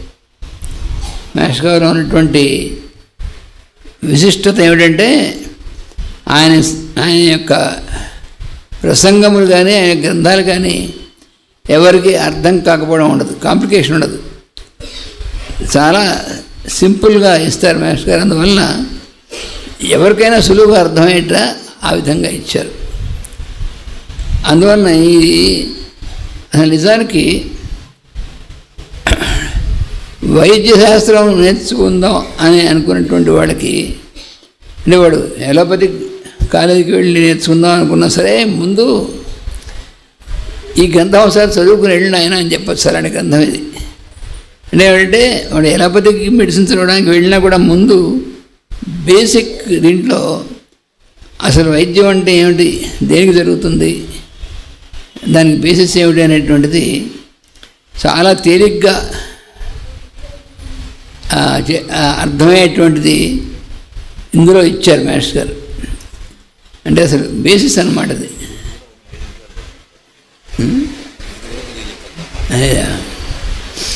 అందుకని ఇందులో ఏంటంటే ఒకటి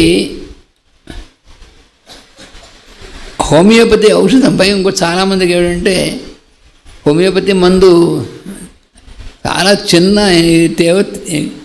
ఒక 5-6 మాత్రలు, చిన్న మాత్రలు హోమియోపతివి. ఇంత చిన్న మాత్రలతో వేస్తే అంత పెద్ద పెద్దవి ఏం తగ్గుతాయి తగ్గుతాయి అనేటువంటిది కూడా ఒక కాన్సెప్ట్, రాంగ్ కాన్సెప్ట్ అన్నమాట. ఎందుకంటే ఈ మాత్రల్లో ఔషధం ఎంత మాత్రం ఉంటుంది, అసలు ఉందా లేదా అన్నట్టుగా ఉంటుంది కదా అని. దానికి ఎందుకు అలా రాంగ్ కాన్సెప్ట్ వెళ్ళిపోతుంది? అసలు దాని రైట్ ఇదేమిటనేటువంటిది ఏమిటంటే ఔషధం అనేటువంటిది ఒక దానిలో ద్రవ్యం కాదు, ఆ ఔషధములో ఉన్నటువంటి శక్తి, ఔషధ గుణములు అనేటువంటిది దాని యొక్క శక్తి రూపంలో ఉంటుంది అనేటువంటిది దాన్ని. అందువల్ల హోమియోపతిక్ డోస్, హోమియోపతిక్ మందు అనేటువంటిది కేవలం ఆ కనిపించేటువంటి చిన్న మాత్రలు మాత్రమే అనేటువంటిది కాదు. దాని ద్వారా అది జస్ట్ ఒక వెహికల్ లాగా, దాని ద్వారా శక్తి, ఔషధంలో ఉన్నటువంటి శక్తి మనలో ఉన్నటువంటి ప్రాణశక్తితో ఇంటరాక్షన్ అనేటువంటిది జరుగుతుంది. అంతా జరిగేటువంటి ప్రక్రియ అంతా కూడా శక్తిమయమైనటువంటి స్థాయిలో జరుగుతుంది, కానీ కేవలం భౌతికమైనటువంటి ద్రవ్యమయమైనటువంటి దాంట్లో కాదు అనేటువంటి మూల సూత్రాన్ని మాస్టర్ గారు ఇందులో చాలా వివరంగా ఇచ్చారు. ఇచ్చి మనం రోగికి వైద్యం చేయాలంటే ఎలాగా బేసిస్ ఏమిటి అంటే వాళ్ళలో ఉన్నటువంటి ప్రాణశక్తి మనకి వాళ్ళలో ఉన్నటువంటి రోగం యొక్క వైఖరి ఏమిటో తెలియజేస్తుంది వేదన ద్వారా అని. అది హోమియోపతిలో ఉన్నటువంటి ప్రధానమైనటువంటి విషయం. అది వేదాల విజ్ఞానము అనేటువంటి చాప్టర్లో మాస్టర్ గారు చాలా వివరంగా ఇచ్చారు. వేదనలు అనేటువంటివి ఎట్లా ఉంటాయి, వాటిని ఎలా గుర్తించడం అనేటువంటిది ఎట్లా ఉంటుంది, వేటిని ప్రధానంగా తీసుకోవాలి, ఇవన్నీ కూడా చాలా వివరంగా. అంటే హ్యానిమన్ గారు ఇచ్చినటువంటి శాస్త్రాన్ని మాస్టర్ గారు చాలా చాలా తేలిగ్గా సూక్ష్మం ముందు మనకి ఇచ్చారు అర్థం చేసుకోవడానికి. అలాగే ఈ హోమియోపతి అనేటువంటిది సారూప్య సిద్ధాంతం కదా. ఈ సారూప్యం అనేటువంటిది ఎక్కడ మనకి కనబడుతుంది అంటే, మనం ప్రకృతిలో జరిగేటువంటి ప్రక్రియల్ని జాగ్రత్తగా పరిశీలిస్తే దాంట్లోనే కనబడుతుంది సారూప్యం అనేటువంటిది ఎలా ఉంటుందో. దాన్ని అనుసరించే ఈ సారూప్య సిద్ధాంతం అనేటువంటిది కనుగొనబడింది వ్యాధి నివారణ అనేటువంటి దాంట్లో. అంటే ఇందులో వ్యాధులతో పోరాటం కాదు మనం చేయవలసింది, అది ప్రధానమైనటువంటిది. మనం మామూలుగా చూస్తుంటాం, ఏ రకమైనటువంటి వ్యాధులు వచ్చినా ఆ వ్యాధులతో పోరాడేటువంటి భీకరమైనటువంటి మందులను ప్రయోగించడం శరీరం మీద. దానివల్ల వ్యాధులతో పోరాడడం ఎలా ఉన్నా ముందు శరీరంలో ఉన్నటువంటి ధాతువులు అవి దెబ్బతింటూ ఉంటాయి. ఆ శరీరంలో లోపలటువంటి ప్రధానమైనటువంటి ఆర్గన్స్, ధాతువులు అవి దెబ్బతింటూ ఉంటాయి ఈ వేసినటువంటి మందుల వల్ల. అది పెద్ద ప్రమాదం. అసలు రోగం మీద ఉపయోగిస్తాం పెద్ద పెద్ద మందుల్ని, అవి శరీరంలో ఉన్నటువంటి ధాతువుల్ని డ్యామేజ్ చేస్తూ ఉండడం అటువంటి జరుగుతుంది. మళ్ళీ దాని రిపేర్ కోసం మళ్ళీ వేరే మందులు ఇలాగ మనం చూస్తుంటాం. అందుకని purpose of medicine is not to fight with the disease అన్నారు. రోగాన్ని సాగుకొట్టి చెవులు మూయడం, రోగాలతో యుద్ధం చేయడం వాటి కోసం కాదు. మందు ఎందుకు ఇవ్వాలని అందుకోసం కాదన్నారు. మరి ఎందుకోసం మరి మెడిసిన్స్ ఇన్ని రకాల మందులు ఎందుకోసం అంటే, ప్రాణశక్తి ఏదైతే ఉందో దానికి సరైనటువంటి డైరెక్షన్ ఇవ్వడం కోసం మాత్రమే ఉపయోగించాలి మందుల్ని. అందుకని మన రక్షించేటువంటిది, మళ్ళీ మనని ఆరోగ్యవంతులుగా చేసేటువంటిది మనలో ఉన్నటువంటి ప్రాణశక్తే కానీ ఔషధ ద్రవ్యం కాదు అనేటువంటిది మనకి బాగా అర్థమయ్యేట్టుగా ఇందులో ఇచ్చారు. అవి అటువంటివి మన డైలీ లైఫ్లో కూడా ఈ రకమైనటువంటి ఈ ప్రకృతిలో మనం అబ్జర్వ్ చేసి వాటి ప్రకారం మనం ఆచరించవలసినటువంటివి ఏవైతే ఉన్నాయో సూత్రాలు, వాటిని అన్నింటినీ కూడా ఇందులో మనకి ఎలా చేస్తే, అంటే కేవలం మందు అంటే మందు వేసుకోవడం కాదు, దానికి ఎలా మనం ప్రవర్తించాలి అనేటువంటిది ఇవన్నీ కూడా ఈ చిన్న గ్రంథంలో మనకి ఇచ్చారు. అందుకని ఇది ఈ మాస్టర్ గారి యొక్క గ్రంథం ఉందే, స్టార్టింగ్లో ముందు చదివేటువంటిది ఒకటే కాదు, స్టార్టింగ్లో తప్పకుండా చదవాలి. కానీ తర్వాత కూడా ఫ్రమ్ టైం టు టైం మనం మంచి బాగా అవగాహన చేసుకుని చాలామందికి మనం మెడిసిన్స్ ఇస్తూ మనం ఒక వైద్యుడిగా అయినప్పుడు కూడా మళ్ళీ చదువుకుంటూ ఉండాలి. అప్పుడు మనకి ఏమవుతుందంటే ఆ సింపుల్గా ఆలోచించి మనం చాలా తేలిగ్గా వాటిని గుర్తుపట్టేటువంటి ఆ లక్షణం అనేటువంటి మెయింటైన్ అవుతుంది. అందువల్ల కూడా మళ్ళీ చదువుకుంటూ ఉండవలసినటువంటి గ్రంథం ఈ హోమియో వైద్య విధానం అనేటువంటిది. అందుకని మనకి చాలామంది మనం డాక్టర్స్ వాళ్ళందరికీ కూడా డాక్టర్స్ అయ్యారు, డిగ్రీ పుచ్చుకున్నారు, తర్వాత చాలా ప్రాక్టీస్ కూడా బాగా ఉంది. అయినప్పటికీ ఇది వన్స్ మళ్ళీ ఈ గ్రంథం చదువుకోవాలని అడ్వైస్ చేయడానికి కారణం ఏంటంటే, అది మనకి హోమియోపతి సిద్ధాంతం పూర్తిగా మనం వంటపట్టేసింది, పూర్తిగా మనం అదే లైన్స్లో మనం వెళుతున్నామా లేదా అనేటువంటిది ఇది చదువుకుంటే మనం అయితే మనం ఇంకా కొన్ని దాన్ని ఎలా రెక్టిఫై చేసుకోవాలి, ఎలా అప్లై చేసుకోవాలి అనేటువంటిది మనకి తెలియజేసేటువంటి చిన్న గ్రంథం. అందుకనే పెద్ద గ్రంథం ఉంటే ఇప్పుడు ఈ రోజుల్లో ఎలా ఉందంటే, పుస్తకం పెద్దగా కనిపించింది అనుకోండి, అమ్మో ఇంత పెద్ద గ్రంథం మనం ఏం చదువుతాంలే తర్వాత చదువుదాం అని పక్కన పెట్టేస్తాం. సహస్సు చేత ఏమని చూసారా, అది కూడా మనం ఇందులో చాలా ముఖ్యమైనటువంటి మన లైఫ్లో ఉందంటే అలాగే. కానీ ఇది మనం జాగ్రత్తగా మనం అంతా చేసుకుని అప్పుడు చదువుకుందాం అంటే ఎలా ఉంటుందంటే, మనం బాధ్యతలన్నీ కూడా తీర్చేసిన తర్వాత అప్పుడు మనం యోగం నేర్చుకుందాం అన్నట్టుగా ఉంటుంది. చాలామంది ఏమిటంటే, ఏమంటే మీరు యోగం ప్రాక్టీస్ యోగం నేర్చుకుంటారంటే ఇప్పుడు కాలేదంటే రిటైర్ అయిపోయిన తర్వాత నేర్చుకోపోయినా ఒకటే యోగం. అప్పుడు నేర్చుకునే ఓపిక ఉండదు రిటైర్ అయిపోయిన తర్వాత. అందుకని ఇవన్నీ కూడా ఈ ముందు నుంచి అప్లై చేసుకోవాల్సినటువంటివి. అసలు రోగం రాకుండా ముందు ఏం చేయొచ్చినటువంటి సొల్యూషన్స్ కూడా ఇచ్చేటువంటివి అలాంటి గ్రంథాలు. అందుకని ఈ గ్రంథాలు అనేటువంటిది అంత విశిష్టత ఉంది ఇందులోను.